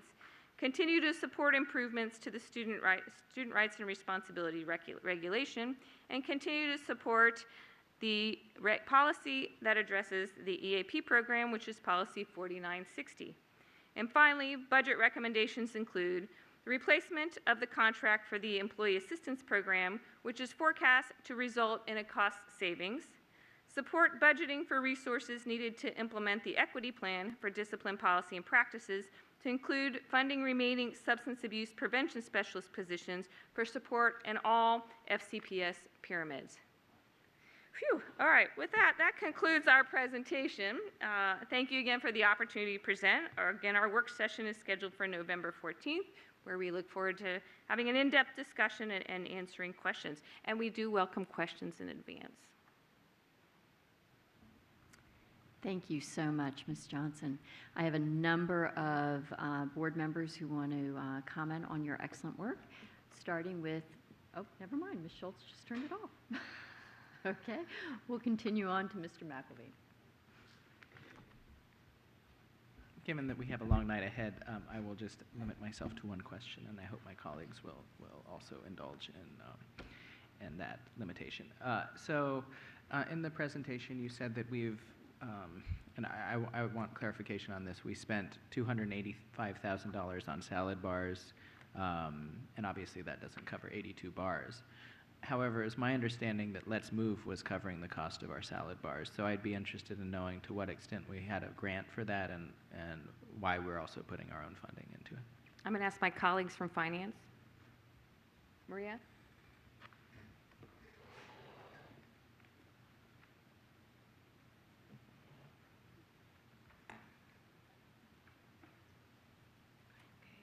So when we looked at the cost of the salad bars, yes, we did have salad bars that were donated by Let's Move, and Let's Move is donating all of them.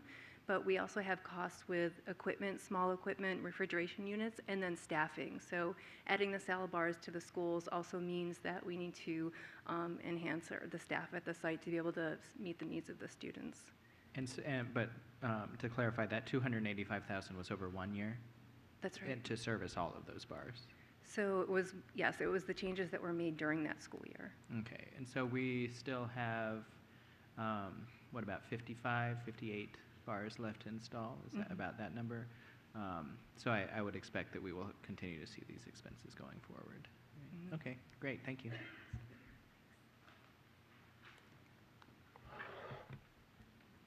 Ms. Keys-Gamarra, followed by Ms. McLaughlin. Thank you. I actually really appreciate your report, and I want to just highlight a few things that to give you a heads up for the work session. I wanted to thank, first of all, our student for giving us some insight into what she's experienced, and one of the points in your report was all students will feel included and respected in school. So I really appreciate her insight into how that translates for her experience, and so hopefully we'll be taking some steps to try to address that. I know exactly what she's talking about. So you mentioned a couple of things. I think it was on page 29, multi-tiered supports, and if you could go to, 29. Yes. Strategic concerns support high fidelity implementation, a multi-tiered system of supports. If we, in the work session, if you can talk about where you think we're strong and where you think we can bolster that. And then the other one, I believe you said continued support for improvements of the SR&R. I too look forward to getting the data on the implementation of what we just put into place. And so I would be looking for the same things, just where the weaknesses are, where we need to continue to bolster. I know we did the behavior intervention teachers not nearly enough, but it did, I think, show the principle that we were not just putting in rules, but also trying to put in supports. So I would like to know your thoughts on where we need to do that, and also how we can better, in reviewing our cases, making sure that we're actually listing out for parents as well as the board what steps we've actually taken, preventative measures that we have taken. Good, thank you. Thank you, Ms. Keys-Gamarra. Ms. McLaughlin? Again, I know we're going to be having a work session on it, so I did want to say, Ms. Johnson, I appreciated the way that you've built the report, and I really look forward to, I made the presentation off of the report, so I look forward to reviewing it.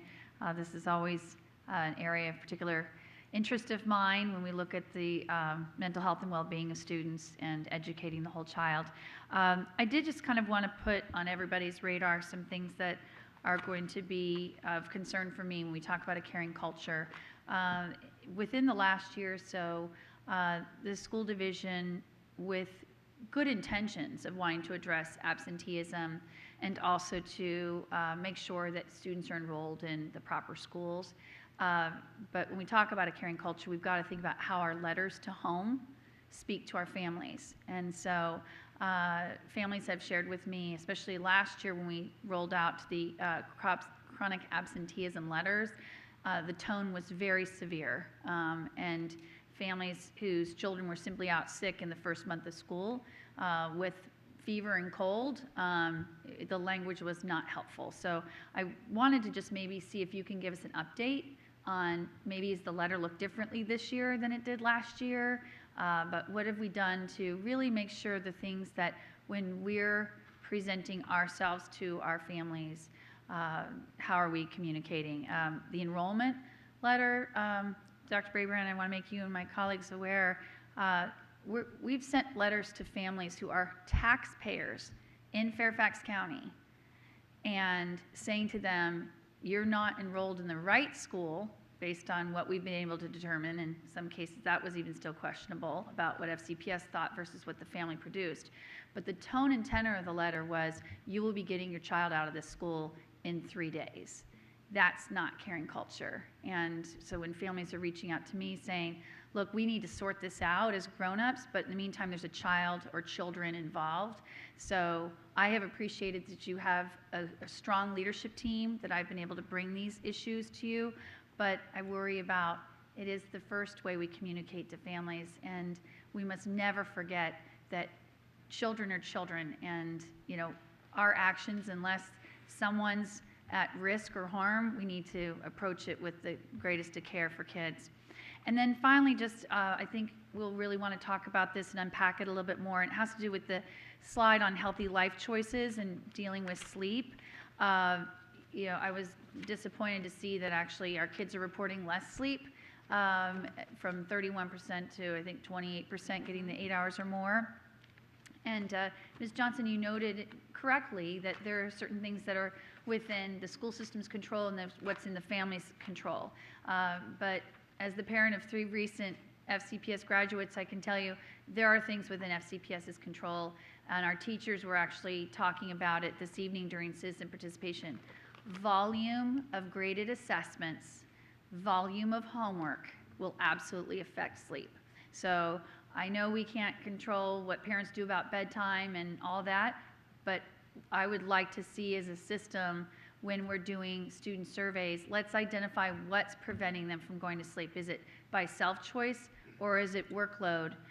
Because I'm still hearing from families that, particularly our students, which is a high-achieving school system, we have kids who are taking courses to stretch themselves, but as we know by our own homework policy, the rigor of a course doesn't mean volume of assignments. So I know we're trying to make progress there. So those were kind of the key things that I wanted to spotlight before we go to the full work session. And thank you again for your presentation tonight. Thanks. Ms. Evans? Thank you, Madam Chair, and that is a perfect segue to the comment that I wanted to make. I do think that it's a little misleading to talk about the reduction in sleep, because if I've got the youth survey in front of me, and if you look at what happened when we went to later high school start times, there's a significant difference between what happened at the high school level and what happened at the middle school level. For 2014, the last year we had the very early high school start times, the number of 12th graders that got 8 hours or more of sleep was 14.4%. By 2018, that had gone up to 16.9%. So about 2.5 percentage points better for our 12th graders. For our 10th graders, in 2014, it was 22.6%. By 2018, it was up to 27.3%. So that's nearly 5 percentage points higher for our 10th graders. So we saw significant improvement after we went to later start times for our high schools. At the middle school level, that's where the problem came. And we know what we did with our middle school start times. For most kids, it went earlier to 7:30. And our 8th graders in 2014, the last year, before the change, the number of kids that got 8 hours of sleep was 53.4%, and that has gone down to 48.2%. So that's where the drop in sleep has come with the middle schoolers. And as you know, Ms. McLaughlin and I had a follow-on motion to revisit middle school start times, and this is why. This is why, because our middle schoolers are not getting enough sleep. And I do think that a lot of it, I agree with Ms. McLaughlin that there are, homework load, that can be significant too, but the start times, the 7:30 a.m. start time, where kids have to be on a bus at 6-something in the morning, simply isn't good for them. And I'm looking at the immediate impact of that too. If you go year by year, the year after the change for 10th graders, and again, we would like it to be much closer to 100% than any of these numbers, but still, it went from 22.6% to 28.4% in that 1 year, and then it kind of leveled off for our 10th graders. So I do think that will be significant if we attack that middle school start time, which has been incredibly problematic. But I also had a question for you. When I'm looking at the overall numbers here, what I'm seeing is an overall number of 30.8%. I'm looking at page 119 of the youth survey. So it says it's showing it going from, basically the overall number being flat again because the sleep went up for the 10th and the 12th graders and down for the 8th graders. But before the work session, I would like to find out why our number here is 28% rather than 30.8, which is what I'm seeing on page 119. So I guess I would ask that when we have this conversation, of course, I would like an update on where we are in terms of, we did, as a follow-on motion for the budget, we said we would like the superintendent to bring back options as soon as possible. I would like to get a report on where we are on our middle school start times when we have more of a conversation about that. And we also had talked about the stress of and trying to find balance for AP and IB courses. We are seeing a number of students who seem to be overloaded and overwhelmed, and we need to address that in some way. So so that's something else that I would like to discuss when we have our work session on it. So I don't know if you don't have any of the answers right now, we can discuss it at the work session. But thank you. We'll have to take a look at the youth survey and I'll. Okay, thank you. Dr. Baylor involved. Mr. Moon. Regrettably, I am not going to be at the work session on November 14th. That's why when you announced November 14th as the date, oh boy, I'm going to be missing it. I'm so sorry about that. I'm happy to meet with you, Mr. Moon, separately if you'd like. Thank you, appreciate it. Slide number 10. It is number 8. It is on the page number 10 of the report itself. The same graph. What's in the box on the left-hand side, it says, progress for Black students, limited progress for the Hispanic and economically disadvantaged students, and also no progress for ER students, correct? Yes. And then looking at the graphs, if you look at Black students, baseline is a 20, and then progress, you consider that to be a progress to 18, decreased by 2. Yes. And then you see Hispanic, 12 baseline, and then 10, decreased by 2, and you call that limited progress. So I'm trying to understand why that is so. And another question that I have is this. Number of years ago, this was something that I found to be pretty intriguing and amusing, is half of our ER students are Hispanic, and half of Hispanic are ER students. And many of our Hispanic students are also economically disadvantaged group. considering that when you see a progress for Hispanic, I see that as a progress. You said limited, but it's a decrease, amount of decrease, same as Black, and you call that a progress. And a little less progress, but still a progress for economically disadvantaged group. But somehow for ER, there's no progress. And I have a hard time understanding those numbers without looking at the real raw numbers. I was trying to find that in the report, and I was not able to locate that. If you could somehow, send me those numbers so that I could do a little deeper dive before November 14th, and I can send you some follow-up questions. You don't have to answer me, answer those questions tonight. Thank you.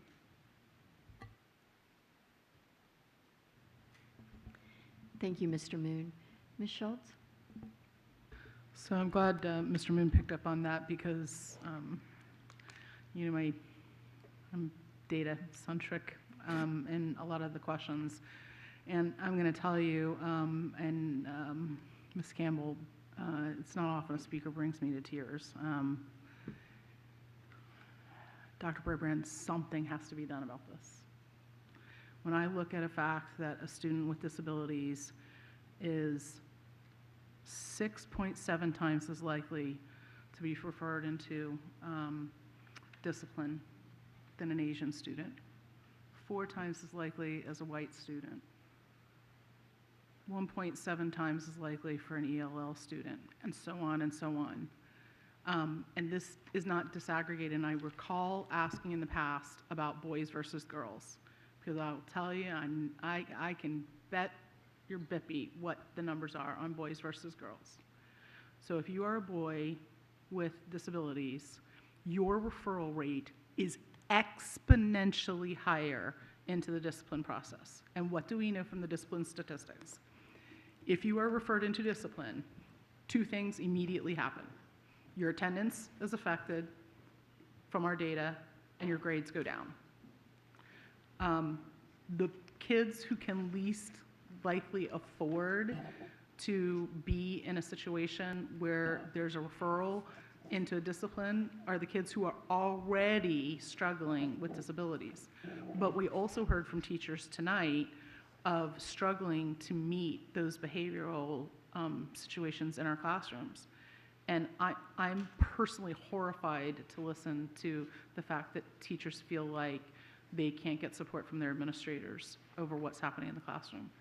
I don't know what the situation is, but I know that our students with disabilities are performing at the rock bottom on student achievement.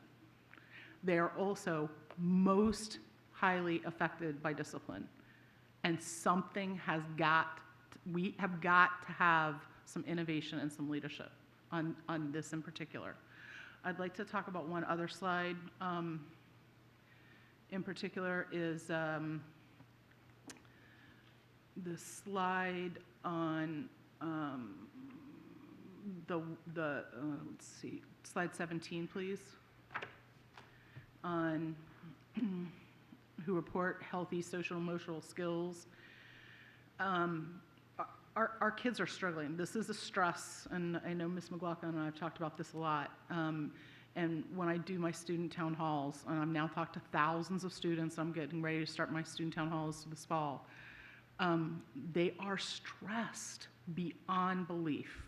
And we made progress, and something that I think needs to be added into this, Ms. Johnson, as a potential target for us to talk about was when we changed the graduation requirements, where we had overlaid beyond the state and created an opportunity for one more elective in high school, and to watch whether or not there's preferences there. But I worry that the kids are just going to take another, one more, BC calculus as an elective, and that doesn't really solve the problem. And we are not addressing student stress. We aren't giving enough information about applications to go into college. Everybody's competing against each other with the Fairfax penalty. They're making assumptions about what they need to get into college. And it is a well that just keeps churning, the same thing over and over again. And we're not doing anything different. This hasn't changed, I think, in the years that I've been on the board. And so unhealthy children, mentally, spiritually, physically, are going to do, things that get themselves into trouble or get others. And I am dealing with the after effects of a family situation of a student who was, who we lost, a former student who was a friend of my son's. And that is from a family situation that was not healthy. If this is overflowing into school, students can't achieve. They cannot achieve when they're stressed. They cannot navigate to a successful, be productive, healthy citizens who are, contributing, engaged members of society, whether they go to college, whether they enter the workforce. And so on our job, this board focuses on a lot of things, and we're going to talk about it in the legislative package. That's going to make me crazy, because this is what our job is to produce healthy, productive, ethical, engaged citizens as graduates.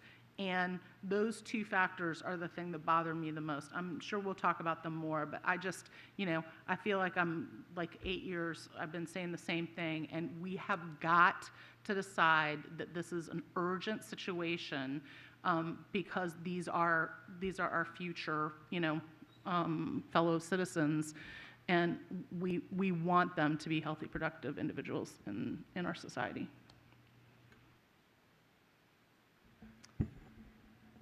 Thank you, Ms. Schultz. I'll just take a brief moment, and I look forward to a more robust discussion on November 14th.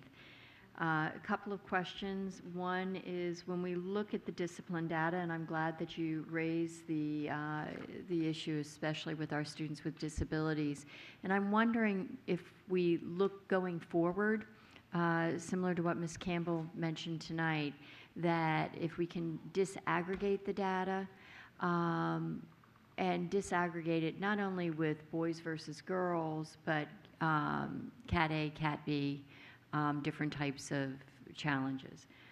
The second piece of that, though, is we are supposed to get a quarterly report as a result of our modifications to the student rights and responsibilities over the summer, and I think we've made great headway in at least laying out a program to address the disproportionality piece, but it's going to be really important for us to take a look at that data as soon as possible. So if the quarter ends, we know the quarter's ending soon, but what we need to do is not have another quarter go by before we see that data, so that we can certainly see the results of what we've done so far, and whether or not we need to make tweaks to that, to our discipline approaches.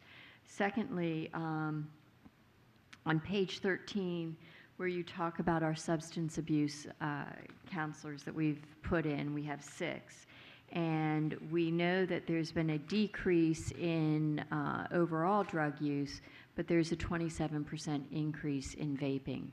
And that's very disconcerting, especially when in the state of Virginia alone, we've had 60 lung injuries associated with vaping just in the past year, and we actually have 1 death.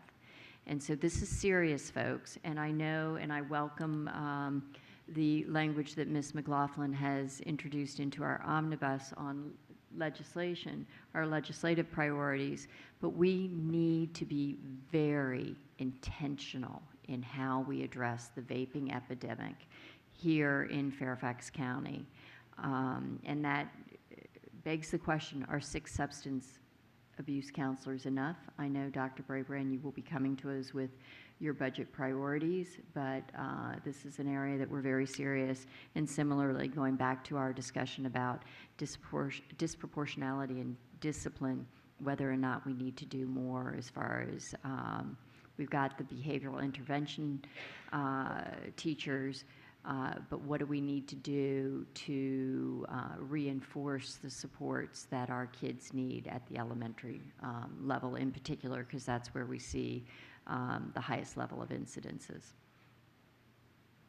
And then my last piece is I look forward to a very robust discussion about how we can provide greater socio-emotional supports, because the data on the supporting life choices and the amount of stress and anxiety that our children are demonstrating, we need to be very intentional with that as well. I have one first opportunity to speak, and I believe there's a go back. Okay, so Mr. Wilson first, followed by Ms. McLaughlin, and then we're going to table this. Oh, I'm sorry, Ms. Palchik. So it'll be Mr. Wilson and then Ms. Palchik, then Ms. McLaughlin, and then we're going to go to the next order of business. Thank you, Madam Chair. I really appreciate the presentation. I think it actually provided a lot of good information, and I look forward to our work session on Monday for questions. But what I want to speak to actually is my sense of cognitive dissonance between what the citizen presentations were from the dais, or from the speaking station there to the dais, versus the whole concept of a caring culture. Because tonight, boy, I think we heard some stinging indictments, not just from individuals. Of course, there was a very moving presentation by a teacher, former teacher, who literally felt like she was abused and run out of Dodge and forced to retire early. And she described a number of difficult circumstances in her presentation. But we also heard from the two teachers unions, two of the big teacher unions, the FEA and the FCFT, who described similar problems of feeling stressed and unsupported in the schools, and feeling like there's fear that they can't ask for help within the environments of some of our schools. And so what I would like, Dr. Brabrand, is if on Monday, maybe you can address some of that, because I know that we've done some work and good work on compensation. But compensation is not a caring culture.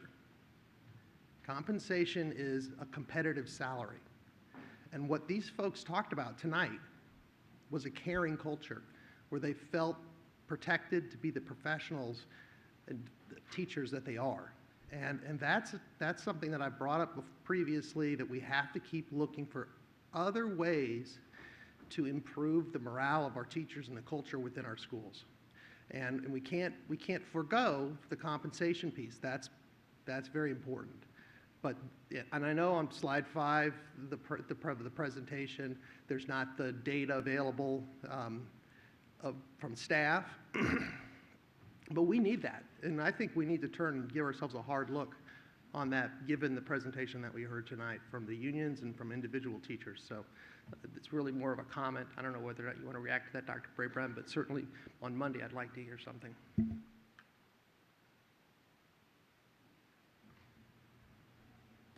Dr. Brabrand? A couple of things I'd say. One, I mean, obviously, part of having the public hearing is to hear voices from the system, and we need to listen to those voices. And it's important to hear those voices and then use data, which is what we've been trying to do, and the whole strategic plan and the goal reporting we're due to help inform our work. So we do need to hear these stories and better understand what we can do systematically to address them. One thing I've encouraged the teacher associations to do is to bring concerns to us, and I still encourage that to happen. It's great to hear it here. We have something actually through board policy called 4510, where 2 members of the board meet with the associations. Dr. Nixon actually meets on a monthly basis. And we sometimes, I think, have to figure out how we break the circle of we're comfortable sharing it here in broad terms, but how do we get comfort to bring to administration to help resolve in a restorative justice way concerns that are brought. Some people don't want to step forward with specifics because then there's the worry of the impact on someone's job or in the workplace environment. But if we never get enough detail to know where to go and provide the intervention and supports, we stay stuck in the circle. So we need to work to try to break the cycle. And I'm committed to doing that, and I know our staff is too. I do want to say, though, for the public to know, we have 24,000 teachers. I think less than 10 teachers were non-renewed from Fairfax County Public Schools last year. So we are not a non-renewal machine. We know there's a teacher shortage. We want to attract teachers. We want to retain teachers. And you are absolutely right, Mr. Wilson. Money gets your teachers' interest, but our own research says that the working conditions are what keep teachers in schools. And so one of the things we're doing a lot more now is paying attention to not just professional development for our teachers, but also professional development for our principals. And a lot over the last 10 years, as this board well knows, a lot of the cuts, many of those cuts were around professional development for our school leaders. And we're beginning to re-engage with more systematic leadership training to help our school leaders navigate environments where we want to have high expectations for student achievement and success. It's the first thing in our strategic plan, but we need to do it in an environment that's respectful and trustful. I believe that we've been as transparent as any system has been around putting this data in. We need to ask questions about it, which you all are doing. But I want to continue to partner and will with these associations to break this cycle, because it's not helpful for the system. It's not helpful for the individual teachers who feel this way. And I don't believe that our principals, our school leaders, and our system leaders want that kind of culture to exist in Fairfax. We need to be the flagship system for salary and for working conditions. So I'll work with staff and maybe bring some additional things to your attention over the next couple of weeks and months that we can share that we're doing more proactively. I think we're doing a lot of things now well, but I think there's some more things that we can take a look at. But I want to really say for the record, I want people to come forward and work together to try to do the restorative justice approach. And it's not easy to do, but it's part of how we have to do it if we're going to bring people together and help them understand how we can move forward. So thank you for sharing that, and I certainly agree with you. It's an issue we need to deal with. Ms. Palcher. Thank you. I appreciate the opportunity. Looking forward to the November meeting. Just hearing my colleagues and taking some time to reflect. I guess there are a couple of things where I'm wondering of kind of like, where do we go next with this, right? Because we're hearing feedback. I know we hear feedback when we go back to schools and the community. And I really appreciate, because I think we are being much more honest than we've ever been about what we're seeing, what's working, and more specifically, what's not working, right? And when we're not seeing progress. And what I'm gathering is we're all kind of stuck at the like, okay, and then what? And how do we get there? We're a large system. What are, I know you all are looking at a lot of steps for us to know what they are and how we move forward. So maybe a couple questions for me would be, and I don't think I saw it in the report, but it might be there. There's a lot of data here, and there's a lot of, quantitative data here, right? And so I'm just wondering, I see online or in schools specific stories and things that have worked really well in a situation and things that, are specific issues. So I know that disaggregated data would be helpful. And then I'm also kind of wondering for us and for the public, especially moving forward, what are some of these, specific programs in a specific school or specific classroom where we've seen a breakthrough that we're trying to expand to other classrooms, other schools, maybe other regions, just to, start to see a little bit of the light at the end of the tunnel. For students with disabilities, is it having that IA? Is it behavior intervention teachers? What is it? Because we hear a lot of things, and it might be different in different situations. So I think for me, at least, I don't know if there's any way to get a little bit of that for our November meeting, but definitely moving forward, so we start to know, okay, there's a direction here, and there's a recommendation, and these are what are the major barriers and challenges to getting there? Because I think, and then we start to see the connection with Tier 1 instruction, Tier 1, discipline concerns. It's what is it at that base level of where we're seeing success and where we're not seeing it yet. And then more of those targeted interventions. So there's just so much here, right? And it's a lot to digest, and I appreciate that you're doing a great job of that, but there's just I know we're all so passionate about this and concerned that we're not seeing the progress we would like to see. And it might be not being able to hire, not being able to pay, not being able to have those things. And I guess my other question would be, and I think we've had this conversation a few times, a recommendation for how we can create sort of a safe, systematic, and regular way for our region teams, for us, for you, for outside of the school administration to be able to meet with the folks, the teachers, the staff, the IAs working in those classrooms, because it shouldn't be a one-off, it shouldn't be let's try to figure out how to make this a safe place that they have to come to a board meeting.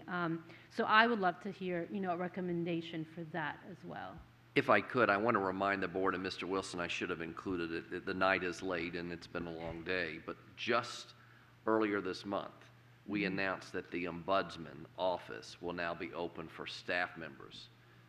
So that is something that's going to be new. We've already shared it at our all-county principals meeting. We put out action grams about it. And I think that's going to be another place to go when you don't have that comfort level in your school or office. So the Ombudsman office is now open for business for any Fairfax County employee who is struggling and wants help navigating. So that's great. I want something before that, right? I don't want things to all end up having to go to the Ombudsman. And I know, right, when I was full-time in the classroom and here, and you have your home life, it's a lot. I live close to the Ombudsman, it's easy, right? But if you're at the other end of the county, it's a little more challenging. So I guess what I'm getting at is that's great, but that's at the tier, 5 level, what we would call it. For the tier 1, sort of that qualitative understanding this data, saying, okay, school team, this is what we're seeing, but not with the administration there, right? With the staff, with the representatives, what is it exactly? What are we trying to say here? And what's in a safe manner to make it safe for everyone do we want to do to improve that? One other item I think the board and community would be interested to know. We run a teacher advisory, it's called STAC. It advises the Superintendent Teacher Advisory Council. It's existed since I first walked in here 25 years ago. We are fundamentally reshaping that council this year around problems of practice. That's what you heard them share tonight. We already surveyed every one of the teacher reps. First time we've done it. The number one problem of practice, 78% of the teacher reps representing 200 schools, was teacher workload. So you know what we're doing at the very next meeting? We're breaking into groups. We're going to be shoulder to shoulder with them, with folks from administration, and brainstorming what exactly are those problems. Then we're going to do the next follow-up meeting and come up with potential recommendations, which I'll be glad to share with the board once we have them. But I think starting to do one of our theories of action is professional learning communities. We need to turn some of the meetings, which have been almost like the old teaching style of I talk, you listen, into collaborative problem solving. So things like this that advise teachers advising the superintendent that used to be 1-hour lectures in town halls are going to be turned into problem solving associations. And I want to thank Ms. Neal, who is director in the superintendent's office, for really re-envisioning that process, and I'll be excited to share with you an updated report as we go throughout the year with this new way of doing it. And I that's think that's fine. I also, I appreciate that. I'm getting back to, we had a report from UVA researcher at our last meeting, I believe, and it was this data, and it was also had those focus groups, because in every school, you'll have some themes, right? But then you're going to have some different themes. And specific thing as an administrator, it's a tough job. There are things you're going to be good at, and there are things you're really going to have as a challenge, right? And I know, some of our RASs really focus on that, and really, I think we just need it to be a little bit more systematic, and that's just my request. Thank you. Promises to be a very robust discussion on November 14th. Ms. McLaughlin, you have the last word because we are going to, oh, sorry, Ms. Daranack Kofax. You haven't spoken yet, so please go ahead. Well, I just wanted to, what Dr. Braybrand just said, I want to thank you for saying about that, because I think that's really important, because we are starting to hear some of the issues that we heard tonight, and so all of you who are out here tonight, thank you for being here. Thank you for being here. We know how hard you work. When this board, the previous board, and Ms. Johnson in particular, thank you for leading the team. When student success, we know that was our #1 mission and goal, but we really thought long and hard about what caring culture needs to be and what it needs to look like. And I think there continues to be, as you said in your data, some things were just implemented recently, so we needed the caring culture report. We decided to have this earlier on in the year this year, so this is a year where data may be incomplete, and we're doing that to align these metrics with the budget, so when we see problems coming, we can move forward, and we know that when Dr. Braybrand puts out his budget and then it's our turn to, we're already working with him to develop this budget, then he'll put it out and then we'll look at it. We'll know, because we've heard all the reports, to ensure that where there's need for improvement. So I thank you for this.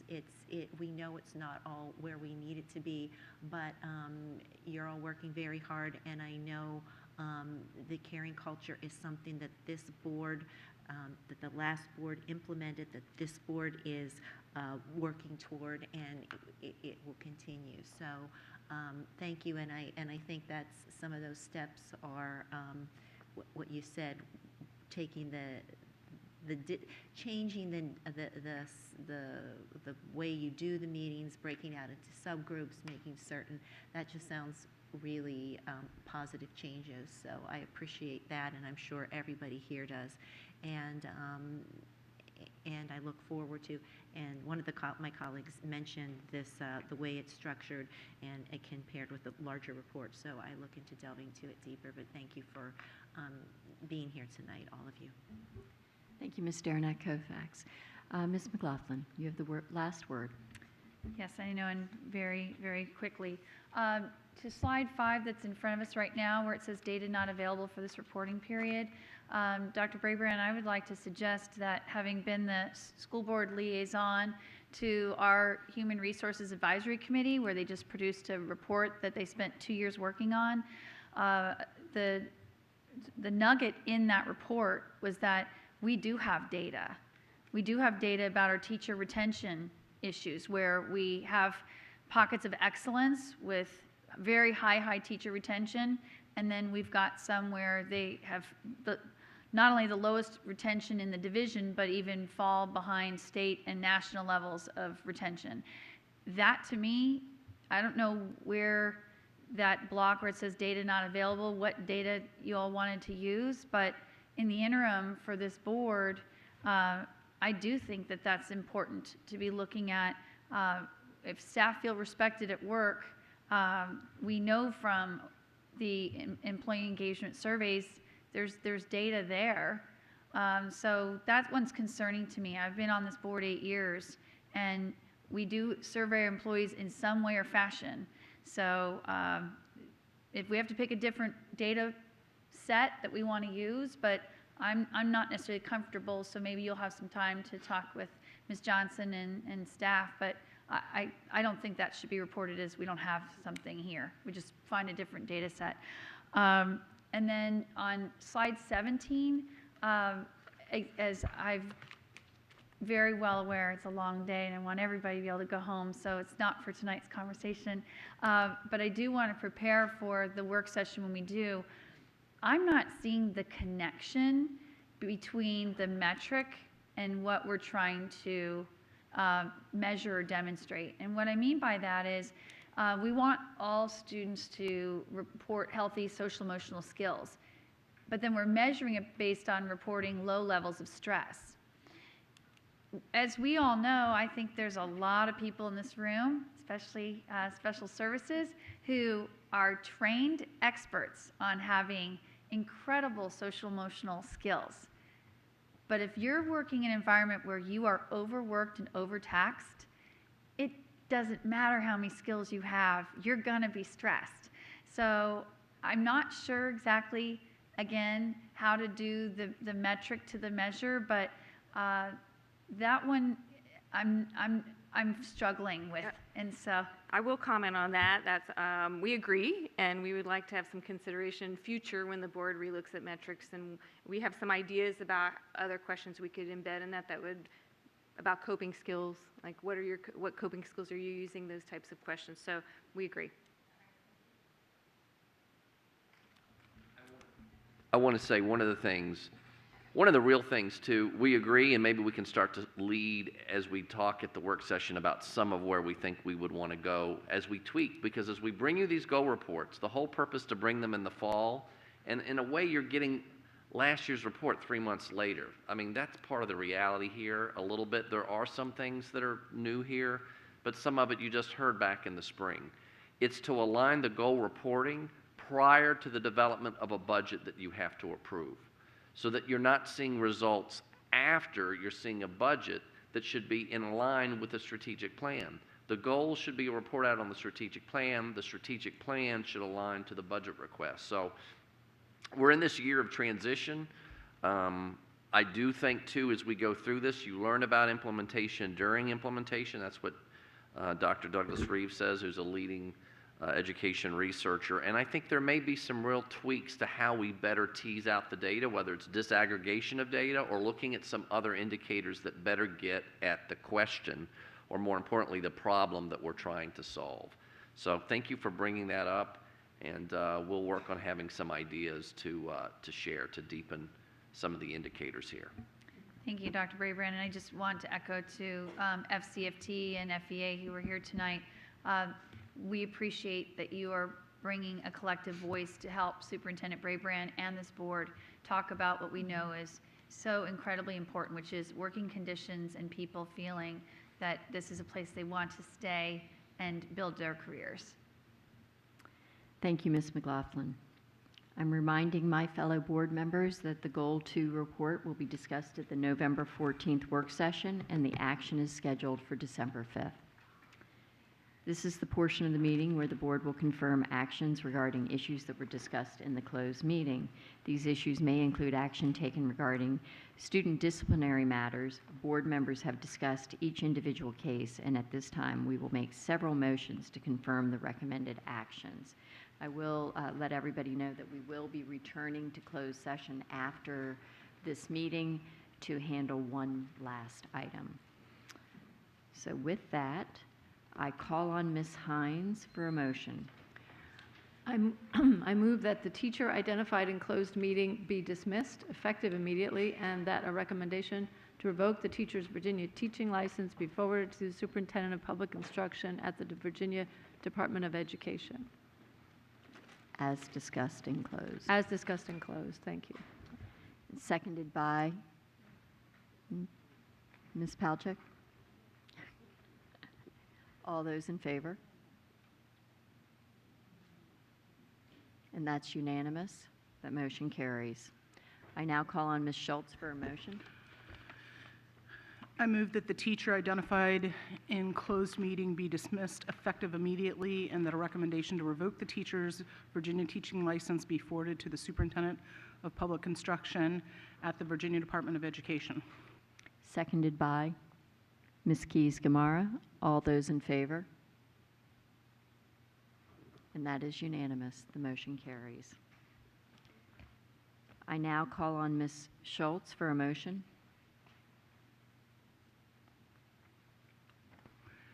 I move to excuse from attendance at school certain students identified in closed meeting pursuant to Virginia Code Section 22.1-254B1. Second. Seconded by Mr. Moon. All those in favor? Ms. Schultz, Ms. Hines, Ms. Palchik, Mr. McElveen, Ms. Derenak Kofax, Mr. Moon, Ms. Keys-Gamarra, Mr. Wilson, Ms. Evans. Those opposed? Those abstaining? Ms. McLaughlin. That motion carries. I now call on Ms. Schultz for a motion. I move to authorize legal counsel to settle potential litigation according to the terms and conditions discussed in closed session. Seconded by? Second. Seconded by Ms. Derenak Kofax. All those in favor? Ms. Evans, Mr. Wilson. Okay. That's unanimous. The motion carries.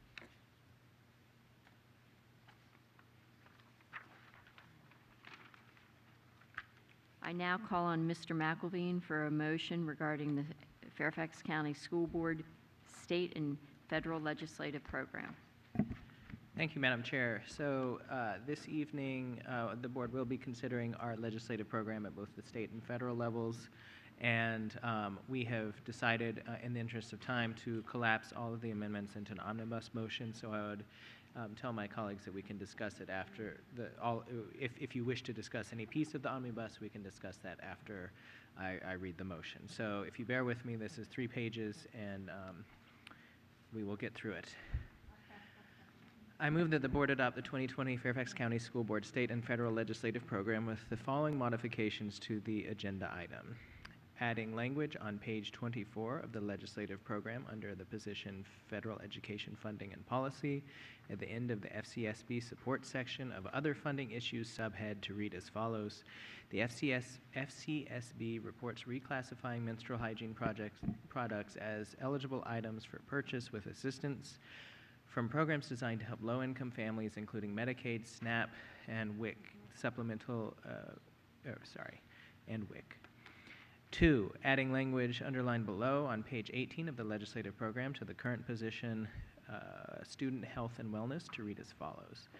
The Fairfax County School Board supports significantly increased state resources devoted to programs and staffing, including school psychologists, school nurses, school counselors, and school social workers, to help school divisions serve the increasing school health and wellness needs of our student population and to assist with responses to issues such as childhood obesity, child and adolescent sleep, menstrual hygiene product availability, student mental health, student safety, and suicide prevention, and public health crises, including vaping and opioid use. 3, adding language underlined on page 7 of the legislative program under the existing position College Readiness and Post-Secondary Education to read as follows. The FCSB supports additional work-based learning opportunities for students while enrolled in high school to increase exposure to and exploration of career pathways, including expanded internship, apprenticeship, and work-based learning opportunities. 4, adding language on page 25 of the legislative program under the position Federal Education Funding and Policy at the end of the FCSB opposes section to read as follows. The FCSB opposes changes in eligibility requirements for federal assistance programs which would directly or indirectly reduce student access to free and reduced priced school meals or school breakfast programs. 5, adding language on page 14 of the legislative program under the existing position Standards of Accreditation and Standards of Learning at the end of the FCSB support section to read as follows. The FCSB supports additional flexibility for older and non-traditional students to obtain high school credit through general education development programs, concurrent enrollment, and enrollment in adult education high school completion courses. 6, adding language on page 14 of the legislative program under the existing position Standards of Accreditation and Standards of Learning at the end of the FCSB support section to read as follows. The FCSB supports adopting standards recognizing the special circumstances of English learners when incorporating these students into state measures of non-academic student performance like dropout rates, using similar measures to the ones currently used for English learner student academic performance. 7, adding language on page 25 of the legislative program under the position Federal Education Funding and Policy to read as follows. The FCSB urges the federal Department of Housing and Urban Development to partner with state education agencies and local school divisions to provide school performance data based on each state's own system of school quality rather than relying on oversimplified results from unaccountable non-governmental aggregators of such data, and specifically requests that HUD end its partnership with greatschools.org. 8, adding language underlined below on page 13 of legislative program to the existing position, standards of accreditation and standards of learning to read as follows. The FCSB supports a comprehensive review of state content standards, curriculum guidelines, and assessment to ensure state policies promote culturally responsive educational practices free of background knowledge biases. 9, adding and removing language underlined and struck through below on page 10 of the legislative program to existing position, environmental sustainability, renewable energy, to read as follows. The Fairfax County School Board supports efforts to reduce the county's greenhouse gas emissions and operational demand for energy through efficiency, conservation, renewable energy, and education. State incentives, opportunities, and targeted goals for the expansion of renewable energy and energy efficiency, and removing existing barriers to such efforts. 10, adding language on page 9 of the legislative program under the existing position, English learners, to read as follows. The FCSB supports collecting statewide data on English learner students new to the United States who enter Virginia schools with limited or interrupted formal education for the purpose of helping to standardize the definition of this unique student population and to determine how to appropriately incorporate these students into the state's current accountability system. 11, adding the following language to page 18 of the 2020 legislative program under student health and wellness. The FCSB supports coordinated strategies to meet the growing need for substance use disorder services that target specific high-risk age groups. In particular, innovative approaches to prevention and nicotine addiction treatment are necessary to address the vaping crisis that is affecting teens and young adults at an alarming rate. E-cigarettes are the most commonly used tobacco product among youth today, despite being fairly new. In 2018, more than 3.6 million American middle and high school students reported using e-cigarettes in the previous 30 days. In Fairfax County, among students surveyed in the 8th, 10th, and 12th grades, more students reported vaping within a month of the survey date in November 2018 than using any other substances, and lifetime prevalence rates were high across all age groups. 15.1% of 8th graders, 29.5% of 10th graders, and 39.3% of 12th graders. Though e-cigarettes became popular because they have been considered less harmful than regular cigarettes, the recent discovery of severe respiratory illness in otherwise healthy young people as a deadly complication of vaping has raised alarm throughout the U.S. I so move. Seconded by Ms. McLaughlin. Mr. McElveen, would you like to speak to your motion? Do you want to take a sip of water first? I think it speaks for itself. Again, I am grateful to my colleagues for submitting a really excellent list of amendments this year for our consideration as part of our legislative program. I believe this is probably the most that we've seen during my time on the board, and it really does show our commitment to continuous improvement of this program. It takes a lot of work, not only by the board, but particularly Mr. Michael Malloy, who is our man in Richmond and in Washington, and wherever we need him, when we need advocacy on behalf of our school system to legislative bodies. So we are grateful to Mr. Malloy. He is here to answer questions tonight. Again, I would remind board members that you are more than welcome to speak to individual amendments, pieces that you individually or as a group incorporated into this document. And once we do that, I'm hopeful that we will have support to move forward with this year's program. Thank you. Thank you, Mr. McElveen. Ms. McLaughlin, would you like to speak to your second? Only briefly, I did want to make my colleagues aware that for number 11, that Mr. McElveen read the very lengthy, detailed parts about the e-cigarettes. That actually is not going to be in the legislative program. That is details that we got from specifically the Fairfax County Human Services Issues paper. So the very tiny part in number 11, that is language that matches what the Board of Supervisors will have in their legislative program, and that's my proposal. And Mr. McElveen, it wasn't your fault. That was just housekeeping that I did with Mr. Malloy. So I did want you all to know that you just got more background education as the result of his reading. Otherwise, I agree with Mr. McElveen that these 11 proposals, for us to be able to have a brief conversation to make sure everyone understands what each is proposing. I find some of the language being proposed in these 11, some is very straightforward, some I think I'm going to have some questions myself. Okay, thank you very much, Ms. McLaughlin. I have Ms. Evans.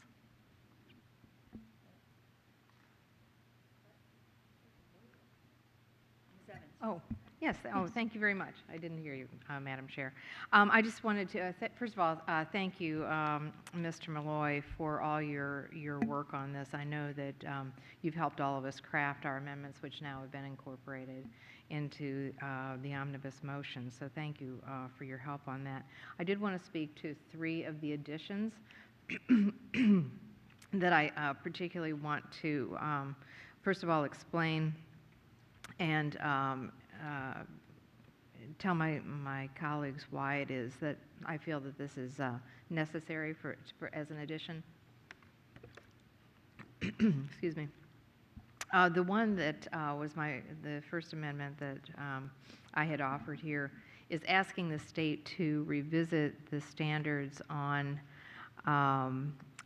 non-academic accreditation measures like dropout rates, and to provide some dispensation along the lines of what they do now for the academic standards. They don't always incorporate measurements for English language learners who have only been with us, Mr. Malloy, I believe it's 11 semesters, is that correct? And so we didn't want to be specific about what we wanted to do with the dropout rate, but it stands to reason that we need to take a look at some of the English language learners that we now are getting, not just in Fairfax County, but in other parts of Virginia as well, but especially in Fairfax County, who may come to us at the age of 15 or 16 or 17, some of them with little or no education in their home countries. This provides much greater challenges and a much higher bar for a high school to try to get them on a track towards graduation at our schools, particularly when they're only here with us for a short period of time. So we're asking that if they are only here with us for a short period of time, that they treat them differently in the dropout measurements. So that's what that language is about. This also connects to the language on SLIFE, which Ms. Derenak-Kofax has offered. I strongly support that as well. Again, this is a case we see increasing numbers of students who are coming to us, not just without English language. Sometimes they come to us without parents with them. Sometimes they come to us at 16 and 17 years old. Interrupted formal education may mean that they got no education in their home countries. And so Ms. Corbett-Sanders and I went down to the Virginia Board of Education last week and testified along with Dr. Braybrand and Maria Eck from Justice High School, asking, among other things, for the state to recognize that we do have what we call SLIFE or SLIFE students that are simply different and have much higher challenges than simply English language learners. So we are hoping, first of all, that the state can start gathering data on this type of student with an eye to forming a definition of this type of student with very special circumstances. And then once we have more data on this type of student, to figure out how do we measure progress for a student who comes to us, for example, at the age of 17, not only with no English, possibly traumatized, and with little formal education. Do we treat them the same way as people who have been here since birth? Do we, in terms of our measurement, in terms of measuring how well a school is doing? So I think that this data collection will be important, and I certainly support it. And the last one has to do with online ratings that come from groups that have nothing to do with the government. They're unofficial, and in some cases they are terribly inaccurate, and they give a very inaccurate and often very destructive picture of some of our schools. We have schools that do amazing work, and yet some of these online ratings reduce them to a number. They do that based on passage of test scores, and it's really very unfair to many of our schools. So this is the language here where it was only recently brought to my attention that HUD actually uses this and has it on their website. I don't know why on earth HUD would use the ratings from a non-governmental agency that has no official role in anything. And again, is terribly inaccurate. For example, it recognizes AP classes as advanced classes, but it doesn't recognize IB. So if you're an IB school, they have you listed as not having very many kids taking advanced classes. So again, a very inaccurate picture of what some of our schools are doing. So, and it asks specifically that HUD end its partnership with greatschools.org. So I hope my colleagues will support the entire package. I agree with Mr. McElveen that the additions that have been offered here are excellent additions. So thank you to my colleagues for all their thought on it, and I do support this package. Thank you, Ms. Evans. Ms. Schultz? So I think we were just here, when was the package originally presented to us, Madam Chair? 2 weeks ago. Okay, so 2 weeks ago. In the 2 weeks hence, I have not received a single phone call from any of my colleagues about growing, rather significantly. This typically is not our practice to just throw a bunch of amendments in and just say, well, this is our new, we've had no presentation on this, we've had no discussion. And one of the things, and this is going to surprise my colleague, that I'm the most, it's not even ambivalent, the most concerned about is Ms. McLaughlin's language on vaping, of all things. And, she and I were, early pressers, 3.5, 4 years ago on the vaping issue. But the language that's there is incendiary because it attributes the vaping illnesses to the vaping devices. And Ms. I don't, Schultz, just real quick, excuse me, I know, I'm but sorry. I wanted No, to I'm say sorry. McLaughlin. No, That's I'm the sorry. Board of I'm sorry, Ms. Supervisors' McLaughlin. language. Ms. It's the Board of McLaughlin. Supervisors' language, Ms. Schultz. Ms. McLaughlin, I'm- please be Ms. patient and McLaughlin. wait. I Ms. promise McLaughlin. you'll have an opportunity. Ms. McLaughlin, I have the microphone. The reason I find that to be incendiary is because the data is coming out that the problems related to the illnesses with vaping is the use of illicit drugs through a vaping device. And I don't want to get ourselves into a situation where we're impugning an entire industry. And I want to impugn the industry, but I want to impugn them for something that's scientifically accurate. And the data does not show that they are becoming sick because of things related to the vaping. We also are in a time period where we've had the Virginia General Assembly on our side by changing the law in terms of the access.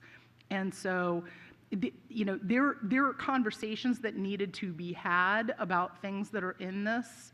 For years, I have expressed concern that we have a enormous legislative agenda. We've just made it, another 1,000 words. And on topics that we've never even discussed. We didn't have staff present it to us. We didn't discuss it amongst ourselves at the board table, and we even didn't discuss it via, telephone to one another. So I find myself in the position that, some of these things generally, some of them I tend to agree with. Other things I do not. And we continue to endanger ourselves. And when I talk to people in Richmond, that they don't really know what we want. We come with a massive legislative package. I do long for the day where we decide on a handful of priorities. You want to issue a position statement, okay, but this is not a position statement. It's a word salad of every possible conceivable, from solar panel to menstrual equity to, we're all over the place again when, we know what the problem is. Virginia is the 40th state in funding for state education, 40th in the nation. Virginia General Assembly funds us only better than 10 other states. That should be our legislative package. Number one, fund us, move us from, we were just talking about the changes, incremental, minor progress, a little progress, no progress, minor things. We need to have a giant, graph that puts Virginia at number 40 out of 50 and say, fix the LCI, fund state education at higher than, 10 other states, and let's establish some priorities that way.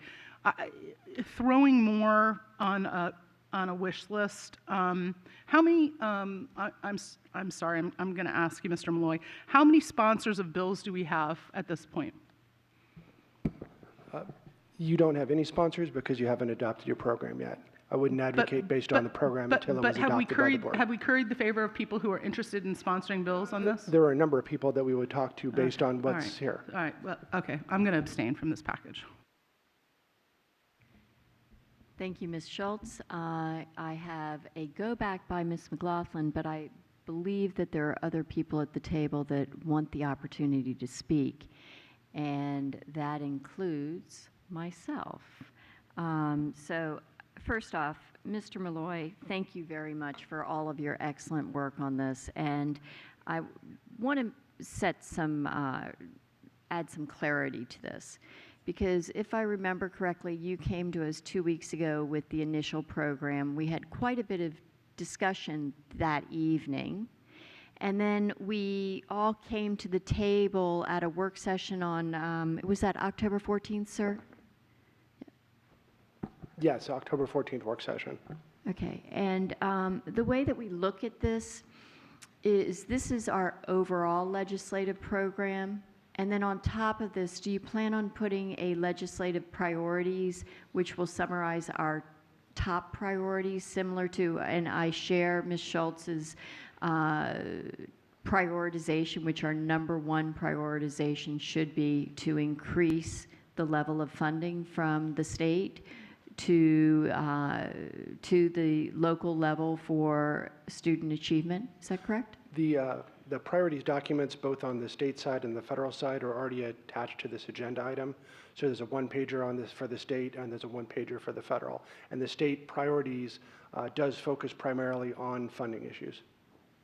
Excellent. Thank you very much, Mr. Malloy. And so when we look at our overall program, how many different committees meet simultaneously in Richmond at a time? Honestly, it depends on the day, but education-related legislation, legislation that could affect FCPS, the last time I looked, there was exactly one committee that didn't have a bill that would have had some sort of some degree of impact on FCPS in some ways. That was the Agriculture and Natural Resources Committee in the House. Every other committee, whether it be courts, appropriations, education and health, transportation, all had bills that had some bearing on the operations of FCPS. So it's fair to say that our whole legislative program may be approached from multiple committees, and multiple members of our state delegation may be approaching it in different or multiple committees. That's correct. Different parts of it would be applicable to different conversations that were being had, whether in the General Assembly or at the Virginia Board of Education on their regulatory processes. Excellent. So that means that you're one person. How many other lobbyists do we have in working on behalf of Fairfax County Public Schools in Richmond? I have an hourly employee that helps me during the session, but we're it. Okay, so it would be very helpful, and I've heard from my colleagues that go to Richmond as part of our state delegation that they find our legislative program very, very helpful because they're able to pull it out and say, ah, this is where Fairfax is on individual issues. Have you heard similar comments? Well, they're very kind to me, so I'm not sure they would say negative things directly to me. But yeah, we do hear that it's a useful resource, not only for our delegation, but also for other school divisions in terms of identifying potential issues.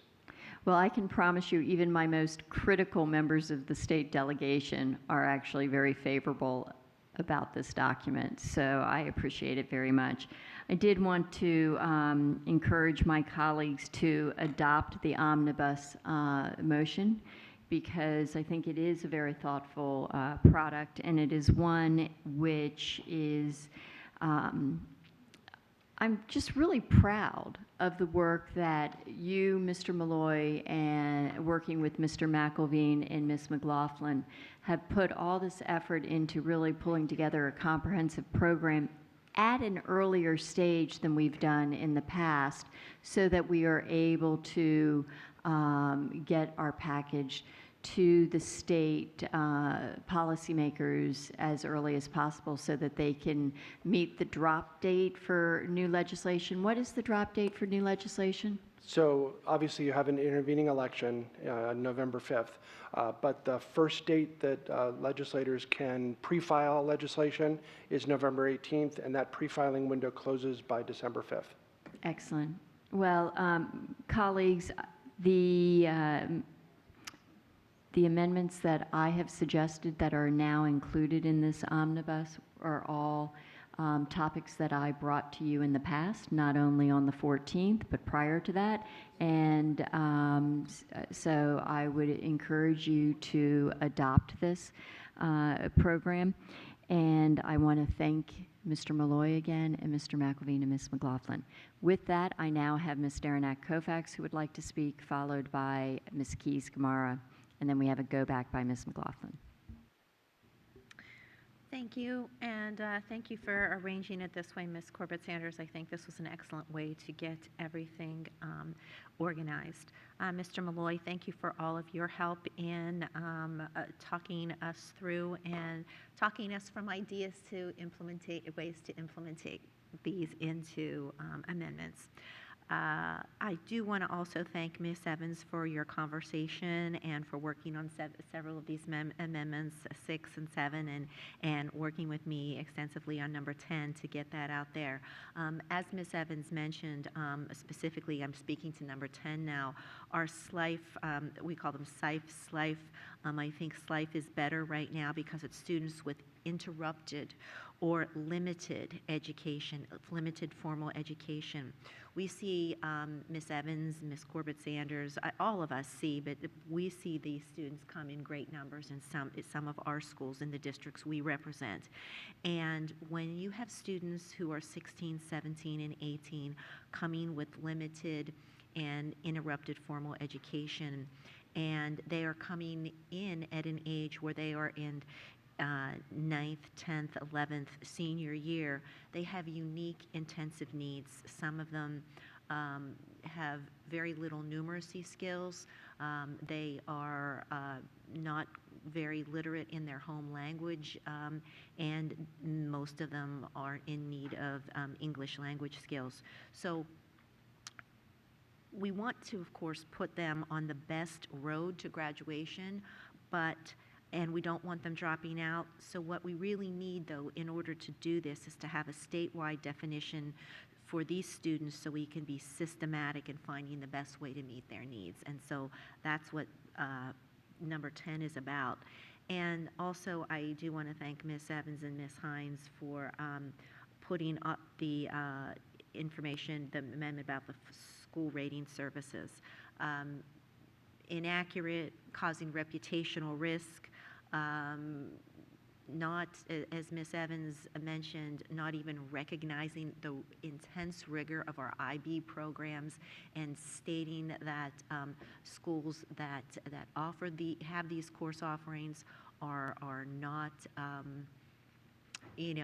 are not up to par with AP schools. So it's that organization and the fact that they are partnering, I didn't even really realize that till recently, that they are partnering with HUD, a government organization. That is, it is shameful. That's a good word. Shameful, unacceptable. So I'm hoping we can, by adding this, I'm hoping we can continue to raise awareness and make certain that government agencies are not using these inaccurate rating systems. So, and thank you to my many colleagues who worked bringing forth the other amendments, and I look forward to hearing from you if you care to choose talking about why you brought them forward. Ms. Keys-Gamarra. I'll begin by saying I'll be brief. I just really want to highlight the first suggestion that Mr. McElveen has written out, but we've talked about extensively in our work sessions, and particularly because the language that Mr. Malloy provided for us referenced menstrual products as luxury items. At least that's how I understood. There was a view of it, and I was slightly appalled by that term. Because we know that contributes to an inappropriate attitude towards something that is quite natural and a part of a woman's experience. And so I wholeheartedly support that, but I also wanted to give that bit of background because, sometimes folks who don't have the experiences perhaps may write something that makes absolutely no sense. So I just wanted to add that bit of flavor. Okay. Ms. McLaughlin. Thank you. First of all, the reason I was trying to stop Ms. Schultz from going further with her remarks is because she has a misunderstanding of what's here before us. Specifically, I sent an email to the board at about 4 o'clock today saying that the Board of Supervisors just put into their legislative package the following language and that we would want to include it.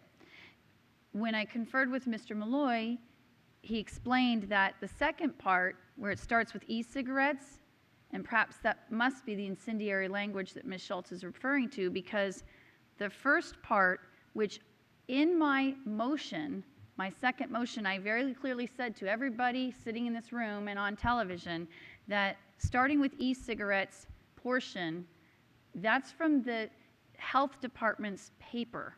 It's not going to be in the omnibus motion. It's not going to be in the legislative package. It's information only.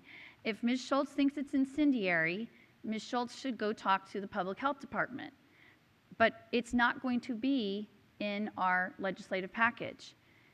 I'm going to read again because there's nothing bad about this at all, and I appreciate that Ms. Schultz has been a champion with me for several years on this. It says, the Fairfax County School Board supports coordinated strategies to meet the growing need for substance use disorder services that target specific high-risk age groups. In particular, innovative approaches to prevention and nicotine addiction treatments are necessary to address the vaping crisis that affects teens and young adults at an alarming rate. Ms. Schultz, when you get your turn, I would love to hear from you. How does that short little statement there reflect incendiary language at an industry?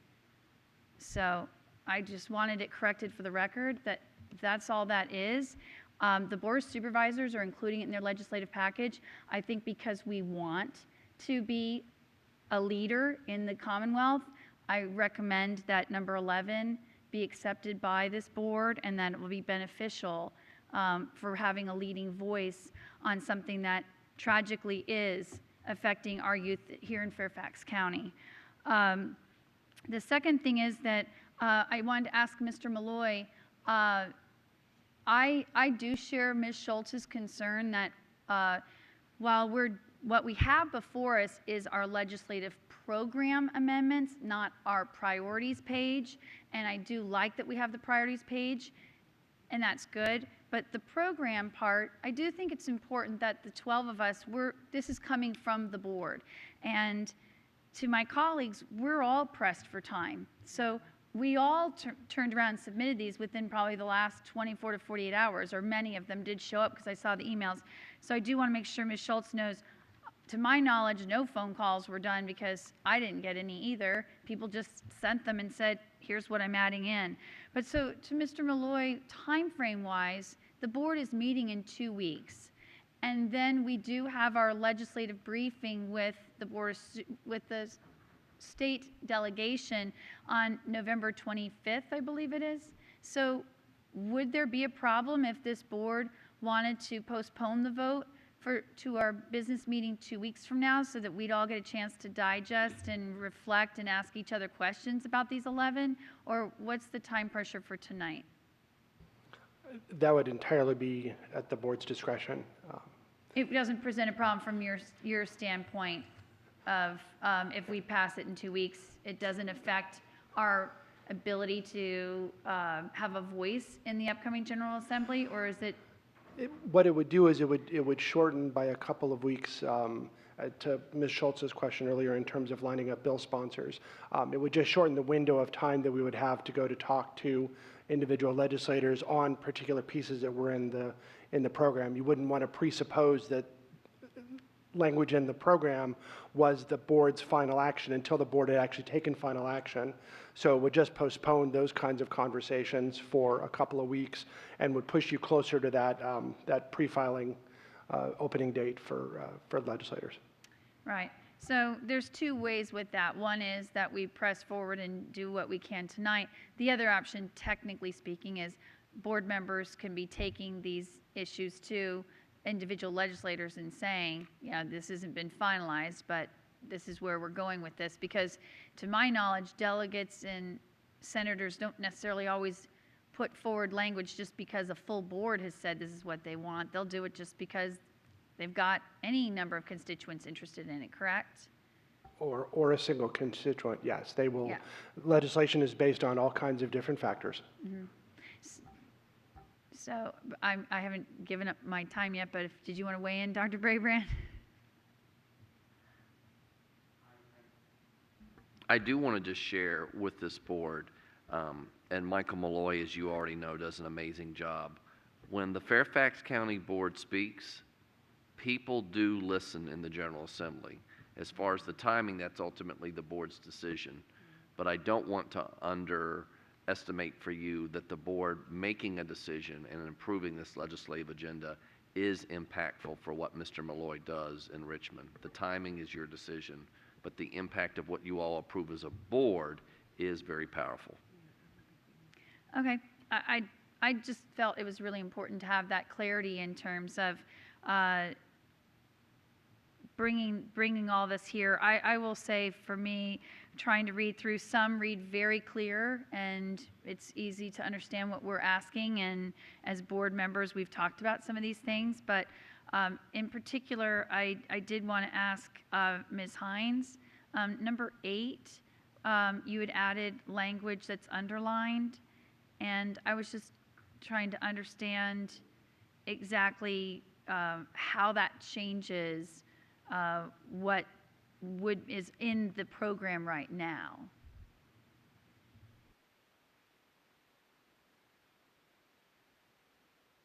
Yes, Ms. Hines. Please go ahead and respond.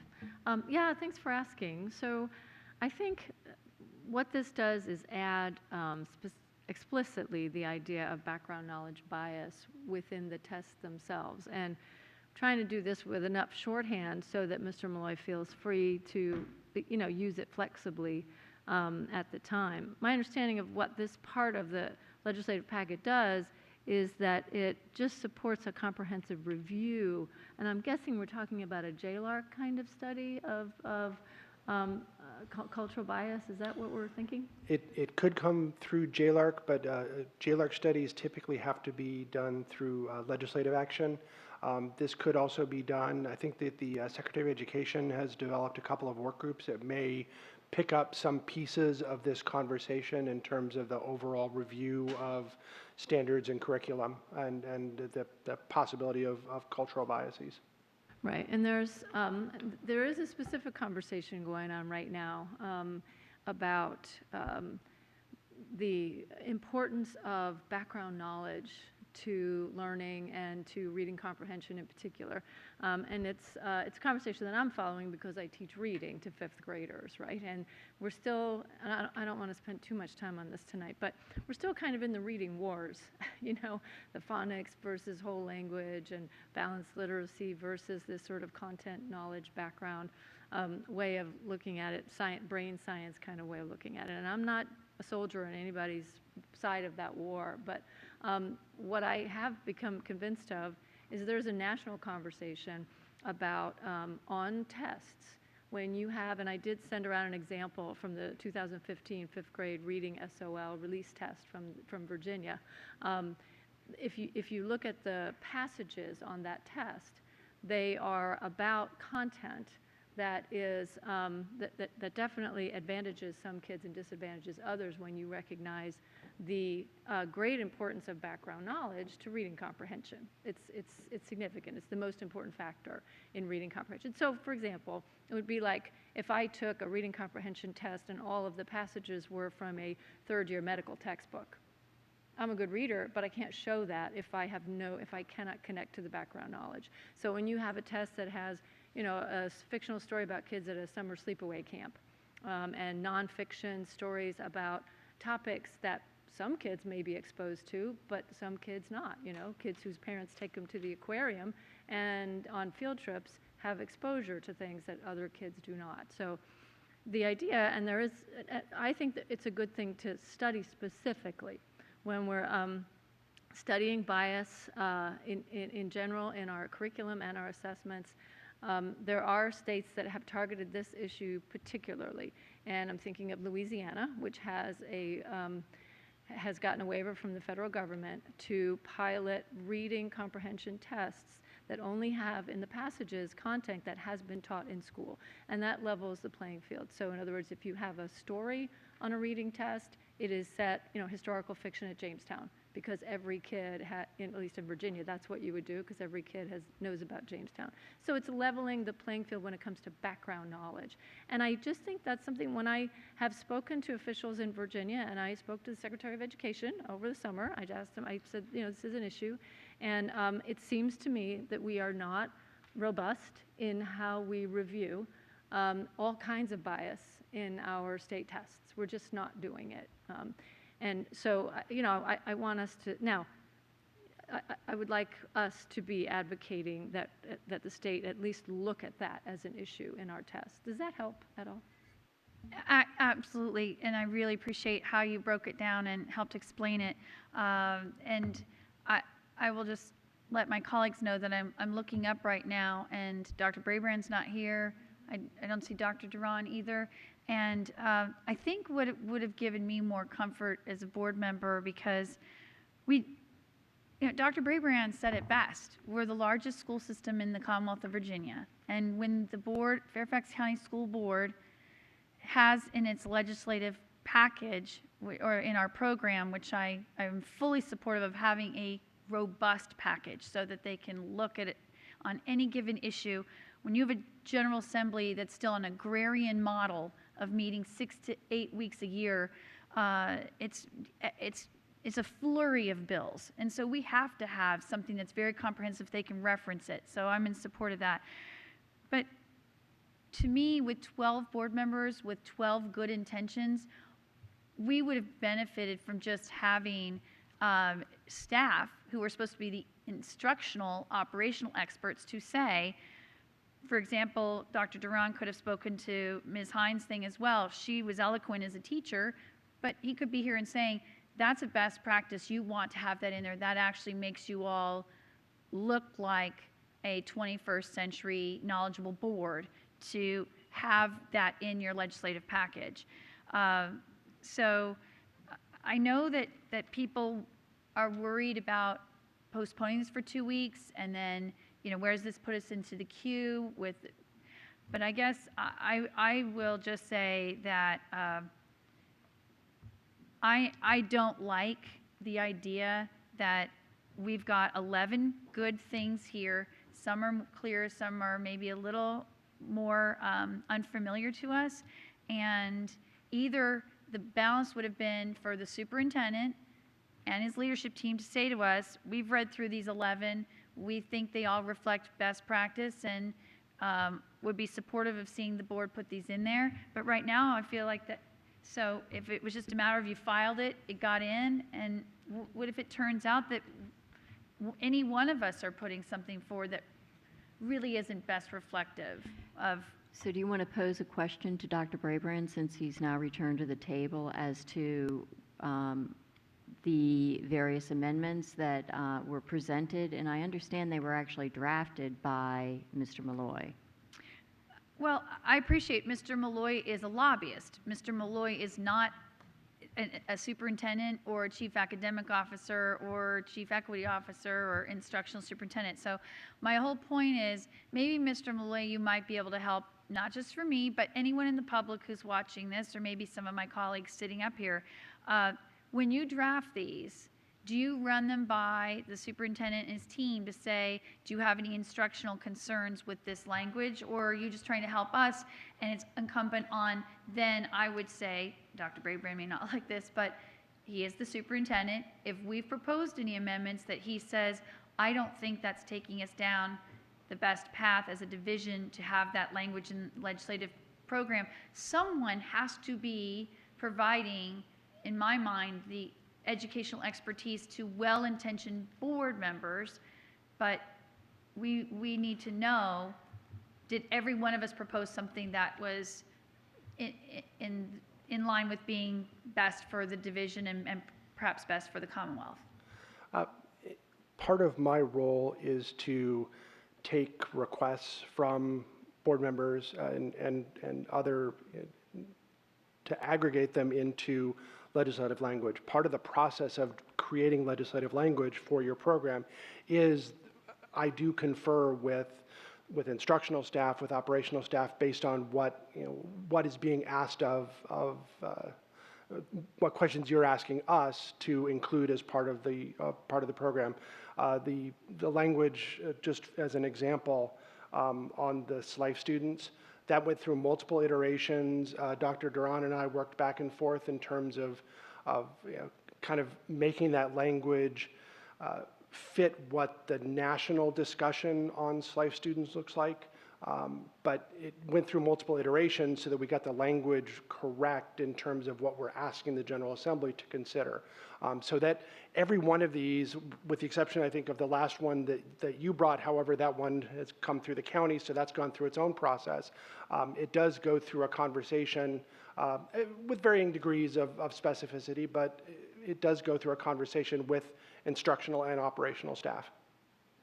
So I think, Mr. Miller, you answered my question, which is, and Dr. Brabrand, I'll put you in the hot seat, because I do appreciate that this board is so dedicated to truly representing this division in the best way possible. And we want our legislative program to be very thoughtful, researched, evidence-based, and reflective of this great county. So Dr. Brabrand, if you've looked at our 11, and yes, Mr. Malloy, as we noted, we got our language on vaping from the county very late, but it's been vetted from our public health department, and it's pretty straightforward. Dr. Brabrand, do you have any concerns about any of these 11 adjustments from an instructional leader that should give us pause? No, I have no concerns. I did get to confer with Michael to see this draft before it was presented to you. Michael does a great job of taking a deeper dive and has full access to all the leadership team members, just like you do, to take those deeper questions and ask. I would say the other thing, and it's not a hot seat to be held accountable. One of the things that this board asked me to do with staff is get this to you sooner. We've accelerated the entire process so that you could have a leverage point earlier in the process. So I think that's the big thing really for the board to make a decision about tonight. There's no showstopper language in here for me. Whether the board wants more time to review it and process it is a board's decision. But we were working with the idea really almost back from the summer to really accelerate getting this in front of you so that you could make these kind of decisions and impress upon the General Assembly before the bill creation begins what Fairfax County School Board believes and what it wants to see in the General Assembly this year. So in the interest of time, I just will tell my colleagues that thank you for your indulgences. I feel a lot better about where we are with this for this evening, especially knowing the degree of vetting that's happened. I do want to just say that I so appreciate the hard work that my colleagues have done in bringing stuff, especially related to our English language learners. The General Assembly and the Commonwealth does not realize the degree to which Fairfax County is needing to take on a very significant role in addressing the needs of English language learners in the Commonwealth.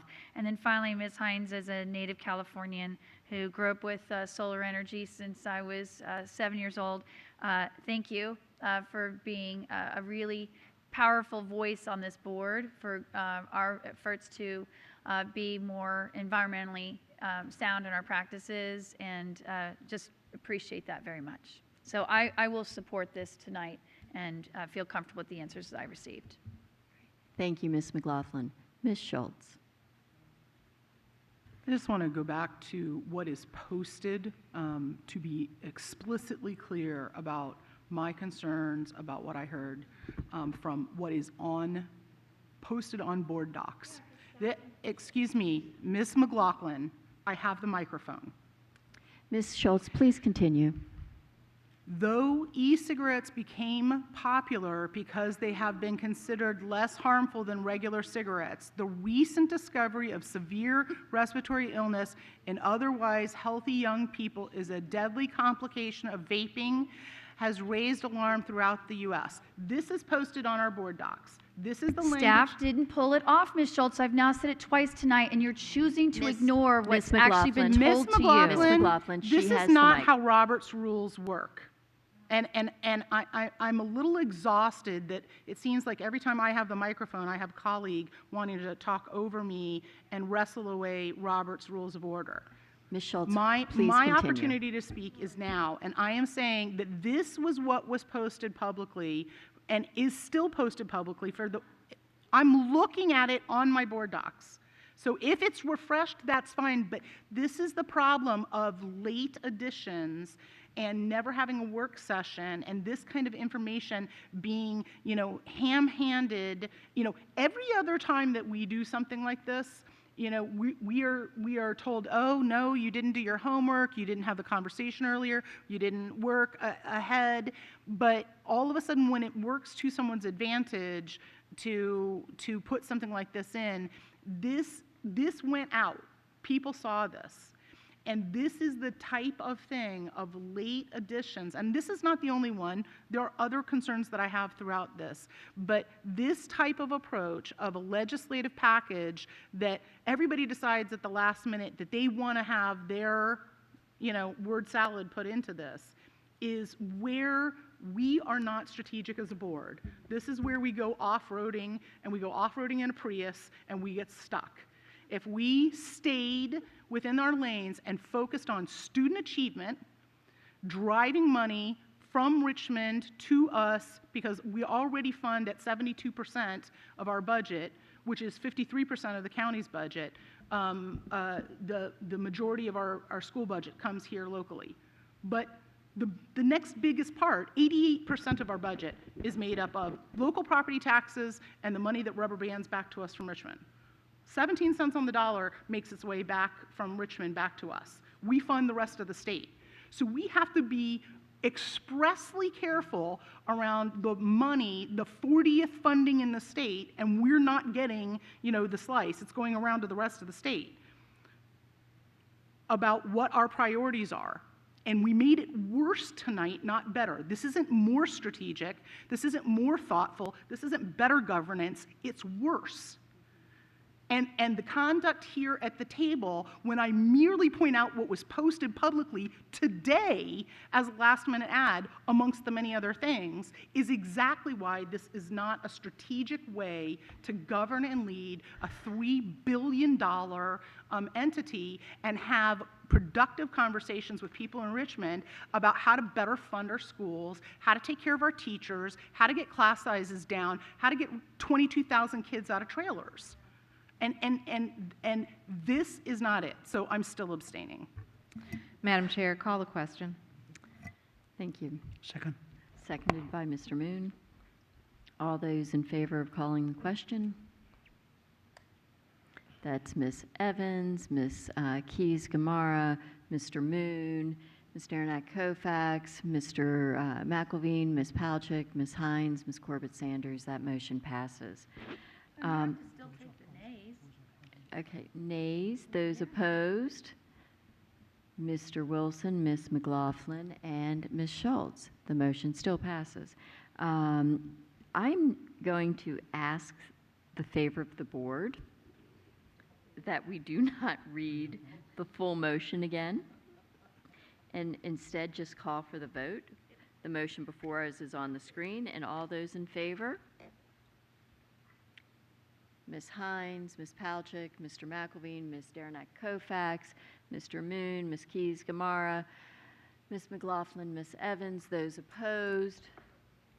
Oh, Ms. Corbett-Sanders. Those opposed? Those abstaining? Mr. Wilson and Ms. Schultz. That motion carries. Our adopted rules of parliamentary procedure, Robert's Rules, provides for a consent agenda listing several items for approval of the board by a single motion. Many items listed have gone through board review, and documentation has been provided to all board members and the public in advance. Items may be removed from the consent agenda at the request of the board member prior to the meeting. 6.01, approve the High School Science Basal Instructional Resource Review Committee appointments as detailed in the agenda item. I'm sorry, I can't speak over you. 6.02, approve the Middle School Language Arts Basal Instructional Resource Review Committee members as detailed in the agenda item. 6.03, award the contract for the chiller replacements at Annandale High School to the lowest responsive and responsible bidder, Stingray Welding LLC, in the amount of $588,950, and authorize the division superintendent or the Assistant Superintendent of Facilities and Transportation Services to execute and administer the contract on behalf of the school board. 6.04, award a contract for the Columbia Elementary School replacement project to the lowest responsive and responsible bidder, RD Bean, Inc., in the amount of $663,100, and authorize the division superintendent or the Assistant Superintendent of Facilities and Transportation Services to execute, deliver, and administer the contract on behalf of the school board. Item 6.05, award a contract for the Robinson Secondary School roof replacement project to the lowest responsive and responsible bidder, RD Bean, Inc., in the amount of $648,205, and authorize the division superintendent or the assistant superintendent of facilities and transportation services to execute, deliver, and administer the contract on behalf of the school board. Item 6.06, award the contract for the running track replacement at Westfield High School to Field Turf USA in the amount of $788,905, and authorize the division superintendent or the assistant superintendent of facilities and transportation services to execute and administer the contract on behalf of the school board. Item 6.07, Instructional Program Support Center, IPSC warehouse lease renewal, has been removed from tonight's agenda. 6.08, confirm the appointments and separations for the period beginning July 1st, 2019 and ending September 30th, 2019. 6.09, confirm the separations for the period beginning September 1, 2019 and ending September 30th, 2019. Item 6.10, approve the division-wide comprehensive plan as detailed in the agenda item. 6.11, appoint individuals to serve on the committee as detailed in the agenda item. Is there any objection to approving the consent agenda? Hearing and seeing no objection, the consent agenda is approved. New business. The following are new business agenda items. There will not be a vote tonight on these items, but action is scheduled at a future meeting. 7.01, award the contract for the automatic temperature control system replacement at Forestdale Elementary School to the lowest responsive and responsible bidder, and authorize the division superintendent or the assistant superintendent of facilities and transportation services to execute and administer the contract on behalf of the school board. 7.02, award the contract for the Dunn Loring Center roof replacement project to the lowest responsive and responsible bidder, and authorize the division superintendent or the assistant superintendent of facilities and transportation services to execute, deliver, and administer the contract on behalf of the school board. 7.03, award a contract for the Plum Center roof replacement project to the lowest responsive and responsible bidder, and authorize the division superintendent or the assistant superintendent of facilities and transportation services to execute, deliver, and administer the contract on behalf of the school board. Item 7.04, award the contract for the rooftop multi-zone replacement at Hunter Woods Elementary School to the lowest responsive and responsible bidder, and authorize the division superintendent or the assistant superintendent of facilities and transportation services to execute and administer the contract on behalf of the school board. 7.05, approve the strategic plan goal 2 caring culture report as detailed in the agenda item. 7.06, award the contract to the University of Wisconsin for English language proficiency assessments as required by the Virginia Department of Education for the 2019-2020 school year, and to authorize the director of the Office of Procurement Services to execute, deliver, and administer the contract on behalf of the school board. Item 8, superintendent matters. Next on the agenda is superintendent matters, and I call on Dr. Brabrand. Thank you, Chairman Corbett Sanders. A couple quick things, given the hour. Hey, FCPS is going to have a bus driver fair November 13th, and we'll be hosting it from 10:30 to noon at the Jerry Highland Government Center in Alexandria. We have 80 openings for bus drivers. Our drivers receive benefits like retirement, health and dental plans, life and disability insurance, and they can bring an infant or a school-aged child with them on the bus, resulting in child care savings. We will have transportation staff available at the job fair on the 13th to answer questions and provide information. Our bus drivers are often the first folks that students get to see and the last that they get to see at the end of the day.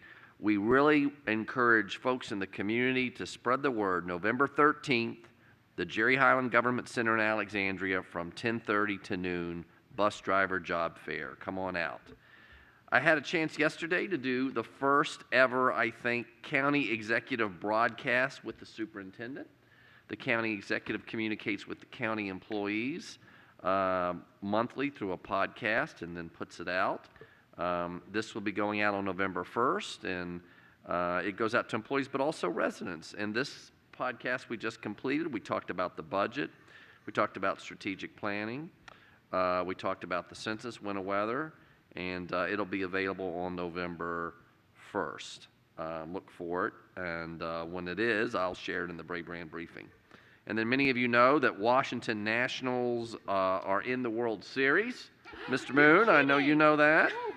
As do all of you, and it's reaching all corners of Fairfax County Public Schools. We've had a number of media outlets that have been going and reaching out to visit schools to see what students and staff members are doing in response to the national success.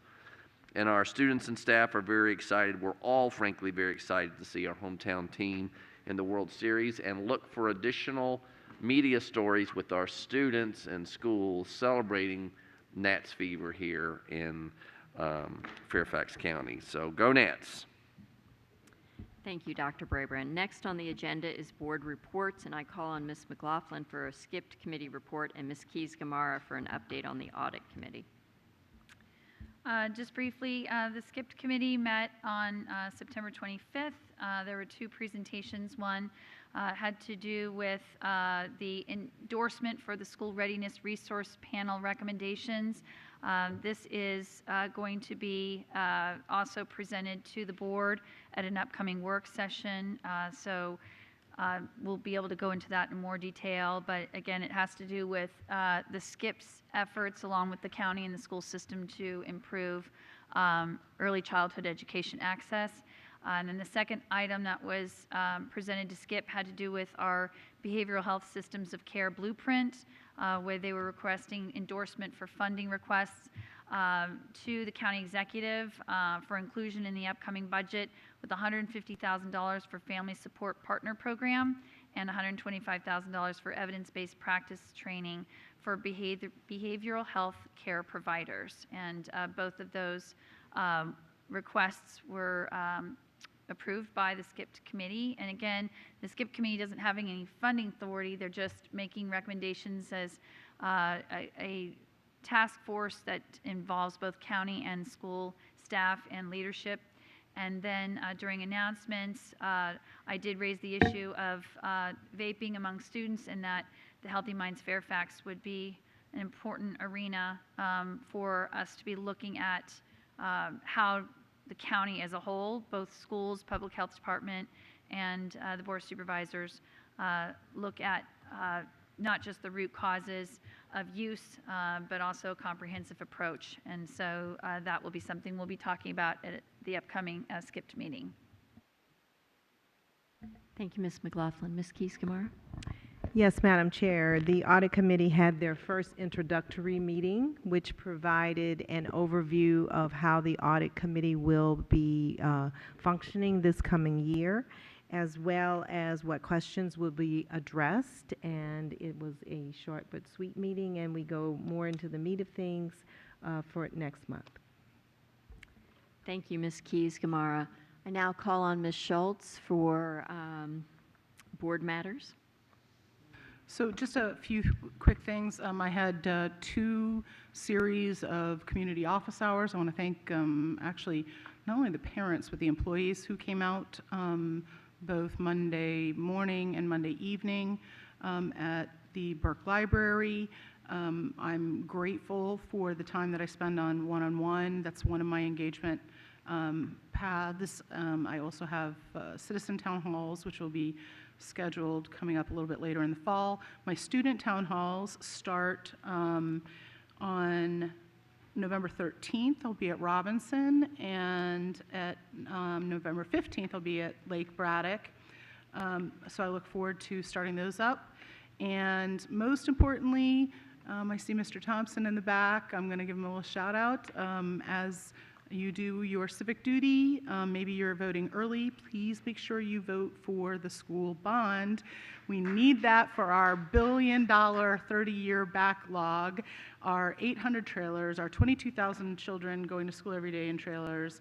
And my goal is at some point here to renegotiate the MOU with the county and get our SAC classrooms into full use for academic days, but supporting the bond is a great place to start.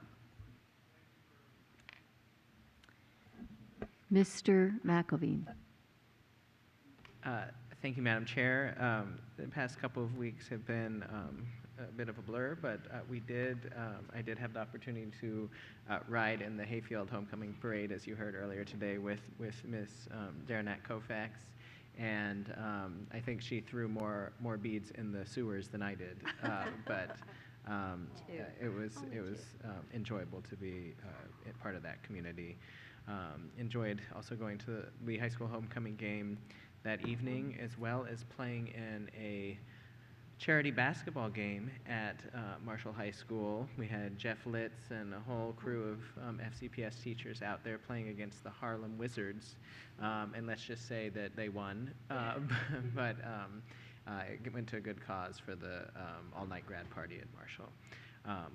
Wish everyone a happy Halloween, and stay safe, and don't eat too much candy. Ms. Darnat Koufax. Yes, it was, my aim wasn't that bad, Mr. McElveen. I got 2 in the sewer, and then I got 1 in that 100 points. There was a young girl. Yeah, she was holding out a basket. So it was really fun going with Mr. Grimm and the entire Hayfield faculty. They were all out with their ROTC, their band, their cheerleaders. It was a great time passing out the beads and candy to future Hawks. And I did that with Ms. Boateng and Mr. McElveen. There were also 6 of us that attended the Fairfax Arts Awards. Yes, we did. And also we attended an art exhibit. I attended an art exhibit at Fairfax Railroad Museum, where several FCPS teachers exhibited their own personal works. And it was lovely to see our teachers who are artists, and it was for a charity, but it was beautifully done. So I thank you for inviting me to that. And I had some great visits this week at Garfield and Forestdale Elementary School, two of our amazing schools that were recognized tonight for reducing achievement gaps. So congratulations on that. And yep, go Nats and happy Halloween. Mr. Moon. I yield my time. Ms. Keys-Gamarra. I agree with Mr. McElveen. The past 2 weeks has been much of a blur. We had our first Title I meeting, general session, and it was a full house. I think we had about 40 parents there. And they are just doing amazing work to try to make sure that people understand the benefits of being in a Title I school. Also made it to the end of the FCPS Excellence Awards, and at least I got some good pictures with some of our awardees, and had a great time going to the Lemon Road PTA. But I think my favorite was the Vienna Halloween Parade yesterday. And so enjoy your week, and I'm going to have to say go Nats. Ms. McLaughlin. Just a couple things to the Employee Awards reception and ceremony. I'm glad you were able to come at the end, Ms. Keys-Gamarra. Ms. Evans and Mr. Moon and I stood on that stage with Dr. Brabrand, and we're there for the whole thing. And it really was very inspiring, Dr. Brabrand, and you could tell that the individual employees and the teams were so honored to be recognized by the division. So it was a very, very positive event, and I was glad that we could all be there for that. And then last night, I just wanted to share with everybody that the Robinson PTSO had sponsored a special parents' night on the dangers of vaping. It was in the midst of the Nats game, so the turnout was a little small, but the parents who were there appreciated that we had one of our substance abuse prevention specialists there, along with the SRO from Robinson, and then another police officer from the West Springfield Police Station. They spent about 2 hours talking to the families about not just the dangers of vaping, but really understanding what substance and drug use looks like, and trying to help parents become more aware. So it seemed that everybody had a lot to take away from that, and I do believe we'll need to do more of those. I really appreciate the Fairfax County Council PTAs has a whole annual push for these to be happening in all of the schools. And then, as has been going on for years now, Ms. Schultz and I share a lot of schools, so I will look forward to joining her at the Robinson and Lake Braddock student leadership classes. It certainly has been an opportunity for the two of us to learn so much about what is weighing on the minds of our students, and it's some of the best information that I think she and I have both felt we've gained in our time serving both Braddock and Springfield. And so with that, I will say, go Nats. Mr. Wilson. Thank you, Madam Chair. Thankfully, the Nats don't always go to extra innings, but it seems that we do. And tonight is no exception. We'll be heading back into closed here once we're finished. So we got to be more like the Nats, clearly. I do have a couple of things this time that I'd like to just point out. First, I'd like to thanks to everybody who came out to my office hours. You know, it's always an amazing experience, and I appreciate people sharing so much when they come to office hours about their experience in the schools, and I hopefully will be of some little help to them in helping to solve some of the issues that they've brought to my attention.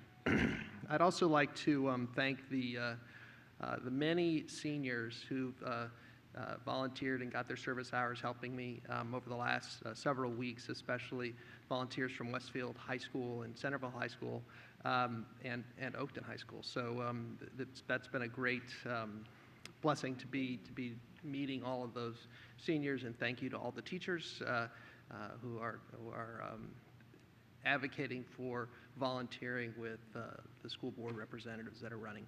I'd also like to note that next week is the end of the quarter.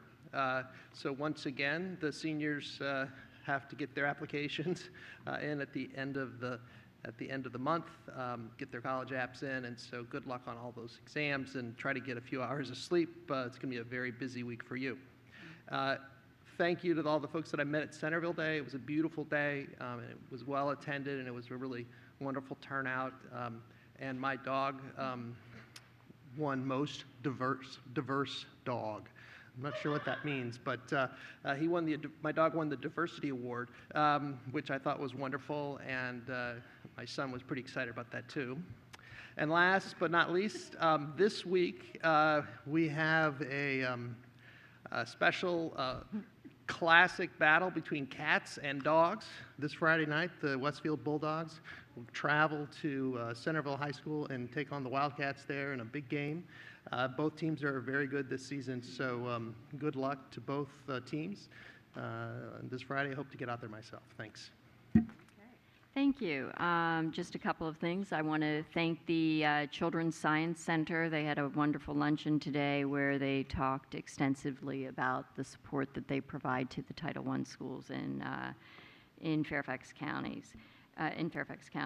Additionally, yesterday I attended the Collective Impact Stakeholders meeting for Region 3, which had a number of stakeholders from various neighborhood organizations, Fairfax County government, Fairfax County public schools, and nonprofits all working together to collectively solve problems in the Route 1 corridor area. I want to thank SEPTA's president for meeting with me and giving me a better understanding of what their priorities for the next year are. And a big shout out to West Potomac, where they inaugurated on October 11th their Hall of Fame. West Potomac was established in 1985 and got their first sign out front when I was the PTA president about 5 years ago, and now have a Hall of Fame, and it was a lot of fun to see alumni from both Fort Hunt and Groveton, as well as West Potomac, come together to celebrate this.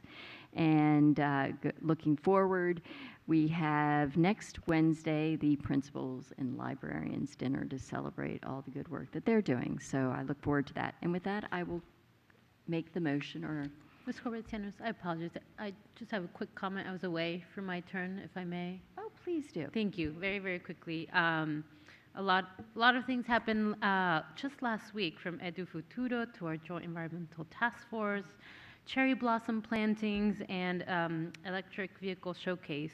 But what I'm most excited about and wanted to share is that this coming Saturday, October 26th, there are 6 different opportunities to take part in Volunteer Fest in the Providence District. So from Sierra Club cleanings to mini golf, activity boxes, and activities at the Oakton Community Park. Just want to let people know there's more information on the Providence District Supervisor's page as well. So hope you can join us there.